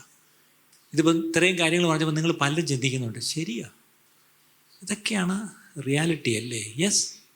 നമ്മൾ പലപ്പോഴും ഈ ക്രിസ്ത്യാനിറ്റി എന്ന് പറഞ്ഞത് ഐഡിയൽ ക്രിസ്ത്യാനിറ്റിയാണ് നമ്മൾ പറയുന്നത്. പക്ഷേ we purposefully ignore the real Christianity അല്ലേ? ഈ റിയലും ഐഡിയലും തമ്മിൽ ഭയങ്കര ഒരു വാറുണ്ട്. നമ്മളെല്ലാം ഐഡിയലിസം പറയുന്നവരാ. ഇങ്ങനെ ആയിരിക്കണം ക്രിസ്ത്യാനി, ഇങ്ങനെ ആയിരിക്കണം ഒരു ചർച്ച്, ഇങ്ങനെ ആയിരിക്കണം ഒരു പാസ്റ്റർ, ഇങ്ങനെ ആയിരിക്കണം ഒരു ഭർത്താവ്, ഇങ്ങനെ ആയിരിക്കണം മക്കൾ. അത് ഐഡിയലല്ലേ? റിയൽ എന്തുവാ പറഞ്ഞേ? നിങ്ങളൊക്കെ കല്യാണം കഴിക്കുന്നതിന് മുമ്പ് നിങ്ങളുടെ ഭാവി വരനെ പറ്റി എന്തുമായിരുന്നു സ്വപ്നം, സങ്കല്പം? കിട്ടിയതോ? വിളിക്കുന്ന ഭർത്താക്കന്മാർ എന്തൊക്കെയായിരുന്നു നിങ്ങൾ പറഞ്ഞുകൊണ്ടിരുന്നത്? അയ്യോ അല്ലേ, എന്തൊക്കെ പ്രതീക്ഷകളായിരുന്നു, എന്തൊക്കെ സ്വപ്നങ്ങളായിരുന്നു. അവസാനം കിട്ടിയതോ? അതാണ് റിയൽ. കിട്ടിയതാണ് റിയൽ. നിങ്ങൾ മറ്റേ മനോരമ കൊടുത്ത പരസ്യം ഐഡിയൽ, പക്ഷെ കിട്ടിയത് റിയൽ. ഇങ്ങനെയൊക്കെ പറയുമ്പോൾ മനസ്സിലാവൂല്ലേ? ഇതുപോലെ മക്കളെ പറ്റി നിങ്ങൾക്ക് ഒത്തിരി സ്വപ്നങ്ങളുണ്ടായിരുന്നു അല്ലേ? ഐഡിയൽ സങ്കല്പങ്ങൾ ഒത്തിരി ഉണ്ടായിരുന്നു. എനിക്ക് മക്കളുണ്ടാവും, ഞാൻ ഇങ്ങനെ ആയിരിക്കും, അവരിങ്ങനെ ആയിരിക്കും. പക്ഷെ റിയലാണ് നിങ്ങളുടെ കയ്യിലുള്ള മക്കൾ, നിങ്ങളുടെ വീട്ടിലുള്ള മക്കൾ റിയലാണ്. അതുകൊണ്ട് ഇതൊന്നും ദൈവം അറിയാതല്ല പ്രിയപ്പെട്ടവരെ. പക്ഷേ അവിടെ ഒരു കാര്യം മാത്രം ഓർക്കണം, പിറുപിറുക്കരുത്, ചോദ്യം ചെയ്യരുത്. മെനഞ്ഞനോട് നീ എന്തിനിങ്ങനെ മെനഞ്ഞൊന്ന് ചോദിക്കരുത്. പകരം ഏതു നീ കൽപ്പിക്കുന്നുവോ അതെനിക്ക് ഏതാ പാട്ട് പാടിക്കോ. നല്ല പാട്ടിലൊന്നും നിങ്ങൾ പാടത്തില്ല, അല്ലേ പ്രശ്നം? നിന്റെ ഹിതം പോലെ എന്നെ നിത്യം. കർത്താവേ, ഏത് ഗുണമെന്നറിയുവാൻ എനിക്ക് ജ്ഞാനമില്ല. പക്ഷേ നിൻ തിരു നാമനിമിത്തം നീതിപാതകളിൽ എന്നെ നടത്തണമേ. നേരുനിരപ്പും ആയ വഴികൾ ചിലപ്പോൾ നീണ്ടതോ കുറിയതോ ഒക്കെ ആവാം. പക്ഷെ എന്തു നീ കൽപ്പിച്ചാലും അതെനിക്ക് നീ അനുവദിക്കുന്നതെല്ലാം എനിക്ക് അനുഗ്രഹമാണപ്പാ. ആ ഒരു അവസ്ഥയിലേക്ക് നമ്മൾ വരണം. എൻ്റെ ജീവിതത്തിൽ എൻ്റെ ദൈവം അനുവദിക്കാതെ ഒന്നും സംഭവിക്കുന്നില്ല. പക്ഷേ ചിലതെങ്കിലും ദൈവം അനുവദിച്ചത് അത് നന്മയ്ക്കാണ്. എന്ത് നീ കൽപ്പിച്ചിടുന്നോ അതെല്ലാം എനിക്ക് ആശീർവാദം. ദൈവം കൽപ്പിച്ചു തന്ന ഭാര്യ, കൽപ്പിച്ചു തന്ന ഭർത്താവ്, കൽപ്പിച്ചു തന്ന മക്കൾ, കൽപ്പിച്ചു തന്ന കൂടപ്പിറപ്പുകൾ, കൽപ്പിച്ചു തന്ന സഭ, കൽപ്പിച്ചു തന്ന സഭാംഗങ്ങൾ, കൽപ്പിച്ചു തന്ന ബോസ്, കൽപ്പിച്ചു തന്ന അയൽക്കാരൻ, ദൈവം കൽപ്പിച്ചതല്ലാതെ ഒന്നും നമ്മുടെ ജീവിതത്തിൽ വന്നിട്ടില്ല. പക്ഷെ ആ വന്നതെല്ലാം എനിക്ക് പറയാൻ പറ്റുമോ? ഒന്നുകൂടെ ആലോചിച്ചിട്ട് മതി കേട്ടോ. ചാടിക്കയറി പറഞ്ഞാൽ ചിലപ്പം നിൻ്റെ കൊണ്ട് പറയുന്നത് നിനക്ക് സംഭവിക്കുമെന്ന് പറയുന്നതല്ല. അതിനൊക്കെ വാക്യമുണ്ട് നമുക്ക്. നമ്മുടെ ജീവിതത്തിൽ ദൈവം കൽപ്പിച്ച് തന്നതെല്ലാം എനിക്ക് ആശീർവാദം. അത് വിശ്വസിക്കണം. അത് വിശ്വസിക്കാത്തിടത്തോളം ഞാനിങ്ങനെ മല്ല് പിടിച്ചുകൊണ്ടേയിരിക്കും. മൽപ്പിടുത്തമാണ്, അല്ലേ? അത് ദൈവത്തോടും മല്ല് പിടിക്കും, മനുഷ്യരോടെല്ലാം മല്ല് പിടിച്ചു. കാരണം എനിക്കത് അങ്ങോട്ട് അക്സെപ്റ്റ് ചെയ്യാൻ കഴിയുന്നില്ല. പക്ഷെ എവിടെയെങ്കിലും വെച്ച് ഞാൻ അക്സെപ്റ്റ് ചെയ്തേ പറ്റൂ. പക്ഷേ അത് മിക്കവാറും വെന്റിലേറ്ററിൽ കയറുന്നതിന് മുമ്പായിരിക്കും. അതല്ലേ പ്രശ്നം. ഈ മരുമോളെ ദൈവം എനിക്ക് തന്നെയാണെന്ന് അക്സെപ്റ്റ് ചെയ്യാൻ കഴിയുന്നില്ല. മല്ല് പിടിച്ച് അവസാനം വെന്റിലേറ്ററിൽ കിടന്നുകൊണ്ട് മരുമോളെ ഒന്ന് കാണുമെന്ന് വെച്ചാൽ അവളെ ഡോക്ടറാത്തോട്ട് കയറ്റത്തുമില്ല. ഒരു വാക്ക് മോളെ ഒന്ന് ചിരിച്ചിട്ടെങ്കിലും പോയത്. വർത്താനം വായിക്കടെ ട്യൂബ് കിടക്കുകയല്ലേ, അപ്പം സംസാരിക്കാൻ ഒക്കത്തില്ല. ഒന്ന് കണ്ണൂറൊന്ന് നോക്കി ഒന്ന് അവസാനമായിട്ടൊന്ന് ചിരിച്ചേക്കാം. കാരണം മേളി വരുമ്പോഴും കാണണ്ടേ, അപ്പോൾ ഒന്ന് ചിരിച്ചേക്കാം. വീട്ടിൽ വെച്ചൊരിക്കലും ചിരിച്ചില്ലല്ലോ, അല്ലേ? ഞാനിതൊക്കെ തമാശയായിട്ട് പറഞ്ഞോലെ തോന്നുന്നെങ്കിലും there are truths in what I say. അല്ലേ? ദൈവം കൽപ്പിച്ച് തരുന്നത് എനിക്ക് ആശീർവാദത്തിനാണ്. അതങ്ങ് വിശ്വസിക്കണം. അതല്ലേ റോമർ 8:28 പറയുന്നത്? ദൈവത്തെ സ്നേഹിക്കുന്നവർക്ക് നിർണയപ്രകാരം വിളിക്കപ്പെട്ടവർക്ക് തന്നെ സകലവും ദൈവം നന്മയ്ക്കായി കൂട്ടിയിണക്കുന്നു. For God works everything for the good. Why? Because you are called according to God's purpose, and moreover you love God. നമ്മൾ ദൈവത്തെ സ്നേഹിക്കുന്നു, നിർണയപ്രകാരം വിളിക്കപ്പെട്ടവരാ. അങ്ങനെയെങ്കിൽ എൻ്റെ ദൈവം സകലതും നന്മയ്ക്കായിട്ട് മാത്രമേ കൂടി വ്യാപരിപ്പിക്കുകയുള്ളൂ. ആമേൻ പറയാമോ? പക്ഷെ നമ്മളിരുന്നുകൊണ്ട് പരിഭവം പറഞ്ഞുകൊണ്ടിരിക്കുക, നമ്മളിപ്പോഴിരുന്നുകൊണ്ട് പരാതിപ്പെട്ടുകൊണ്ടിരിക്കുക, നമ്മളിപ്പോഴും ഇരുന്നുകൊണ്ട് ശരിയല്ല, ആള് ശരിയല്ല, ഇവള് ശരിയല്ല, നിങ്ങൾ ശരിയല്ല, നീ ശരിയല്ല, സഭ ശരിയല്ല, എൻ്റെ ജോലി ശരിയല്ല, എൻ്റെ അയൽക്കാർ ശരിയല്ല, എല്ലാവരെയും നമ്മൾ കുറ്റം പറഞ്ഞുകൊണ്ടിരിക്കുക. ദൈവം അനുവദിച്ച് തരുന്നത് എനിക്ക് ആശീർവാദം. ഹല്ലേലൂയ. അതാണ് റിയൽ ക്രിസ്ത്യാനിറ്റി. നമ്മളല്ലാതെ ഇരുന്നുകൊണ്ട് സ്വപ്നം കാണുന്നതൊക്കെ ഐഡിയൽ ക്രിസ്ത്യാനിറ്റി. ഇന്ന് ഐഡിയലിൽ നിന്ന് ആ റിയലിലേക്കൊന്ന് വരാം. അവിടെ ഒരു ക്രിയേറ്റീവ് ടെൻഷനുണ്ട് ഇത് രണ്ടും തമ്മിൽ. ഐഡിയൽ ഒരു വശത്തുണ്ട്, പക്ഷെ റിയൽ ഇപ്പുറത്ത്. ഇത് രണ്ടും തമ്മിൽ എന്തുണ്ട്? ഒരു ക്രിയേറ്റീവ് ടെൻഷൻ. അതാണ് കുറച്ചുകൂടെ നല്ല വാക്ക്. അത് ക്രിയേറ്റീവായിട്ട് എടുക്കുക ആ ടെൻഷനെ, അല്ല അതൊരു നെഗറ്റീവ് അല്ല, ക്രിയേറ്റീവ്. ഓക്കെ, ഞാൻ ലോകത്തിലാണ്, പക്ഷേ ലോകക്കാരനല്ല. അപ്പോൾ ലോകം എന്നെ ഒത്തിരി മാടി വിളിക്കുന്നുണ്ട്, പക്ഷേ അതിനെല്ലാം എനിക്ക് നോ പറഞ്ഞ് കർത്താവിൻ്റെ പിൻപേ എനിക്ക് ആ ക്രൂശെടുത്ത് പോകണം. അപ്പോൾ അവിടെ ഒരു നല്ല ടെൻഷനുണ്ട്. പക്ഷെ അവിടെയും അത് ക്രിയേറ്റീവായിട്ട് okay, I know the world has a lot of things to offer, but I don't want it. അല്ല, അതെനിക്ക് വേണ്ട. നെബൂഖദ്നേസർ രാജാവ് അവിടെ തരുന്ന ഒത്തിരി കാര്യങ്ങളുണ്ട്, പക്ഷെ അതെനിക്ക് വേണ്ട. പകരം എനിക്ക് ദൈവജനത്തിൻ്റെ കൂടെ കഷ്ടം സഹിച്ചാൽ മതി എന്ന് മോശയെ പറ്റി നമ്മൾ വായിക്കുന്നുണ്ട്. ഇതുപോലെ ആയിരിക്കണം പ്രിയപ്പെട്ടവരെ. അടുത്ത ഒരു വാക്യം കൂടെ വായിക്കാം. ചിലപ്പോഴെങ്കിലും ദൈവം ചിലത് അനുവദിക്കുമ്പം നമുക്ക് അതിശയം തോന്നും. 88 സങ്കീർത്തനം 8 വാക്യം, Psalm 88 verse 8. എൻ്റെ പരിചയക്കാരെ നീ എന്നോട് അകറ്റി. പരിചയക്കാരെ നമ്മളോട് അകറ്റും. എന്നെ അവർക്ക് വെറുപ്പാക്കിയിരിക്കുന്നു. ഇതൊക്കെ സംഭവിച്ചു. ഇതൊക്കെ നമ്മുടെ സങ്കീർത്തനത്തിൽ ഇങ്ങനെ വായിച്ചു പോകും. നമ്മുടെ ജീവിതത്തിൽ ഇതൊക്കെ സംഭവിക്കുമ്പോഴാണ് നമുക്ക് വേദന വരുന്നത്, അല്ലേ? ദാവീദിൻ്റെ അനുഭവം അല്ലെ വല്ല സങ്കീർത്തനക്കാരൻ്റെ അനുഭവമൊക്കെ ഇങ്ങനെ വായിച്ച് ഇങ്ങനെ വിടാൻ നല്ല സുഖമുണ്ട്. പക്ഷെ നമ്മുടെ ജീവിതത്തിൽ ഇത് അനുഭവത്തിൽ വരുമ്പോൾ ഉടനെയാണ് നമ്മുടെ ശരിക്കുള്ള നമ്മൾ പുറത്ത് വരുന്നത്. അതെങ്ങനെ പറ്റും? എൻ്റെ പരിചയക്കാരെ എങ്ങനെ എന്നോട് അകറ്റാൻ പറ്റും? അവരകലാൻ പാടില്ല. ഇവിടെ നോക്കിയേ, ദൈവം ചിലപ്പം ചിലരെ നമ്മുടെ ജീവിതത്തിൽ നിന്ന് അകറ്റും. എൻ്റെ കൂടെ ഉണ്ടായിരിക്കും എന്ന് ഞാൻ ചിന്തിക്കുന്നവരെ ദൈവം അകറ്റും. എന്നെ സഹായിക്കുമായിരിക്കും എന്ന് ചിന്തിക്കുന്നവരെ ദൈവം അകറ്റും.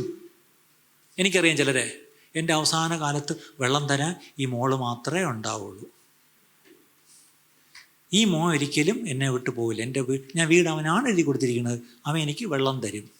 അവനായിരിക്കും ആദ്യം പോകുന്ന വീട്ടിൽ നിന്ന്. ശരിയല്ലേ? അത് നോക്കണേ, ദൈവം അകറ്റും ചിലരെ. നമ്മൾ നേരത്തെ പറഞ്ഞു, നമ്മൾ വിഗ്രഹമായിട്ട് അല്ലെങ്കിൽ നമ്മുടെ ആശ്രയമായിട്ട് വെച്ചിരിക്കുന്നതിനെ ദൈവം എന്ത് ചെയ്യും? അത് നമുക്ക് മനസ്സിലാകാത്ത ഒരു തിയോളജിയാണത്. പക്ഷേ ദാറ്റ് ഈസ് എ റിയാലിറ്റി. ദൈവം, ഞാൻ ആശ്രയം വയ്ക്കുന്ന ചില കൊമ്പുകളെ എന്ത് ചെയ്യും? ദൈവം മുറിച്ച് കളയും. ഒരു കൊമ്പ് മുറിച്ചപ്പോൾ ശരി ഇപ്പുറത്ത് പിടിക്കാമെന്ന് പറയും, അപ്പോൾ അത് മുറിച്ചു. ചുരുക്കി പറഞ്ഞാൽ ഇനി പിടിക്കാനൊന്നും ഇല്ല, എല്ലാ കൊമ്പും മുറിച്ചു. നമ്മുടെ ചിലരുടെയെങ്കിലും ജീവിതത്തിൽ കൊമ്പുകളെല്ലാം ദൈവം മുറിച്ചതിനായിട്ട് സ്തോത്രം. ഇപ്പോഴും അവസാനത്തെ കൊമ്പിൽ തൂങ്ങിക്കിടക്കുന്ന നീ പ്രാർത്ഥിച്ചോ അതും കൂടെ അങ്ങ് മുറിച്ചേക്കാൻ.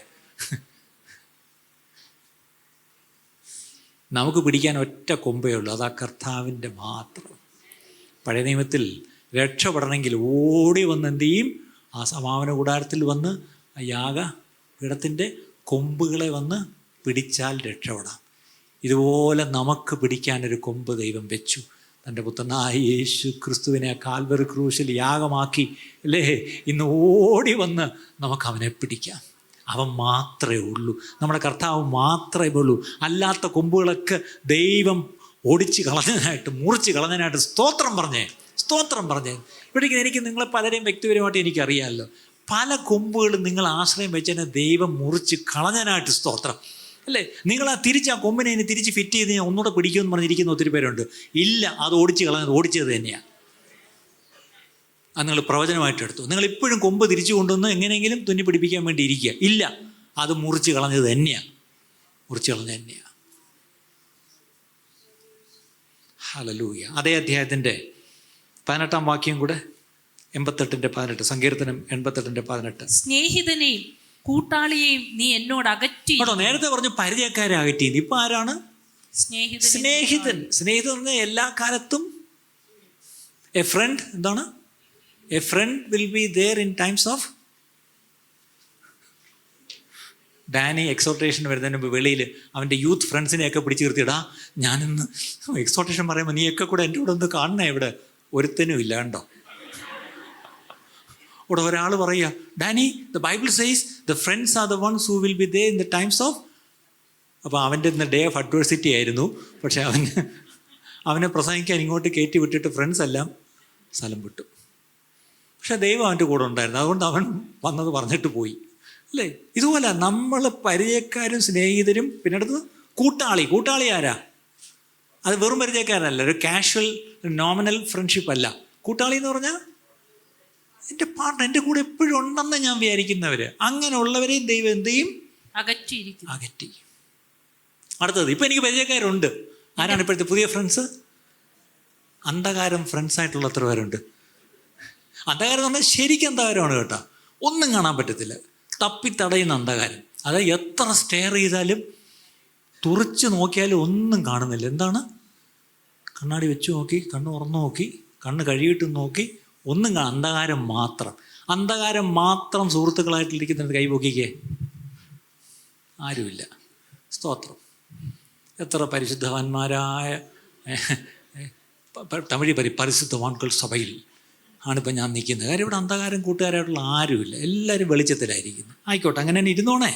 പക്ഷേ നാളെ ഇരുട്ട് വരുമ്പം ഓർത്തോണം, പണ്ട് പാസ്റ്റർ പറഞ്ഞതാ, രാത്രി ഞാനിങ്ങനെ അന്ധകാരത്തെ നോക്കി ഇങ്ങനെ സ്റ്റെയർ ചെയ്തുകൊണ്ട് കിടക്കുമെന്ന്. ആരും എൻ്റെ വിളി കേൾക്കാനില്ലാതെ, ആരും എനിക്ക് വെള്ളം തരാനില്ലാതെ ചിലപ്പോൾ ഒരു ഏകാന്തതയിൽ കിടക്കും. അത് നമ്മുടെ ക്രൂശാണ് പ്രിയപ്പെട്ടവരെ. That's the cross the Lord wants us to carry and follow him. അത്രയേ ഉള്ളൂ. യേശുവിൻ്റെ ജീവിതത്തിലേക്ക് വന്ന മത്തായി 26 വരുമ്പം മാത്യു ചാപ്റ്റർ 26 വേഴ്സ് 56, മത്തായി 26 56 വാക്യം. എന്നാൽ ഇതൊക്കെയും പ്രവാചകന്മാരുടെ എഴുത്തുകൾ നിവൃത്തിയാകേണ്ടതിന് സംഭവിച്ചു എന്ന് പറഞ്ഞു. അടുത്തത്, അപ്പോൾ ശിഷ്യന്മാർ എല്ലാവരും അവനെ വിട്ട് ഓടിപ്പോയി. അപ്പോൾ ശിഷ്യന്മാർ എല്ലാവരും എന്നുള്ളൊന്ന് സർക്കിൾ ചെയ്തേ. നമ്മൾ ഈ വിട്ടുപോയ ലിസ്റ്റ് പറയുമ്പോൾ യൂദാ ഇസ്കരിയോത്ത് പോയി, പിന്നെ ആര്? പത്രോസും തള്ളിപ്പറഞ്ഞു, മറ്റേ ആള് ഒറ്റിക്കൊടുത്തു, ഇത് തള്ളിപ്പറഞ്ഞു. പിന്നെ ഇവിടെ എഴുതിയിരിക്കുന്നു എല്ലാവരും ഓടിപ്പോയി. എൻ്റെ അർത്ഥം ഒന്നുപോലും ബാക്കിയില്ലാതെ ഓടിപ്പോവും. ഇപ്പോഴാരെങ്കിലും ഉണ്ടെന്ന് പറഞ്ഞാൽ അവരും എന്ത് ചെയ്യും? പൊയ്ക്കോളും, പേടിക്കണ്ട. നമ്മൾ യൂദ എന്നെ ഒറ്റിക്കൊടുത്തു എന്നുള്ള സങ്കടത്തിൽ ഇരിക്കുക. യൂദ മാത്രമല്ല എന്ന് പത്രോസും തള്ളിപ്പറയും. അത് കഴിയുമ്പം എല്ലാവരും പോവും. എല്ലാവരും പോയി കിട്ടുമ്പോഴായിരിക്കും കർത്താവ് പറഞ്ഞത് എല്ലാവരും പോയാ, ഇനി ആരാ നോക്കിയിരിക്കുന്നത്? ആരുമില്ല, കിങ്ങി വാ, ഞാൻ ഉണ്ട് അല്ലേ? ആ ക്രൂശിൻ്റെ ചുവട്ടി വരുമ്പോൾ ഒരു കാര്യം ഓർത്തോണം, വേറെ ആരുമില്ല. നമ്മുടെ പ്രശ്നം, നമുക്ക് ക്രൂശും വേണം, എല്ലാവരും എൻ്റെ ചുറ്റും ഉണ്ടാവണം.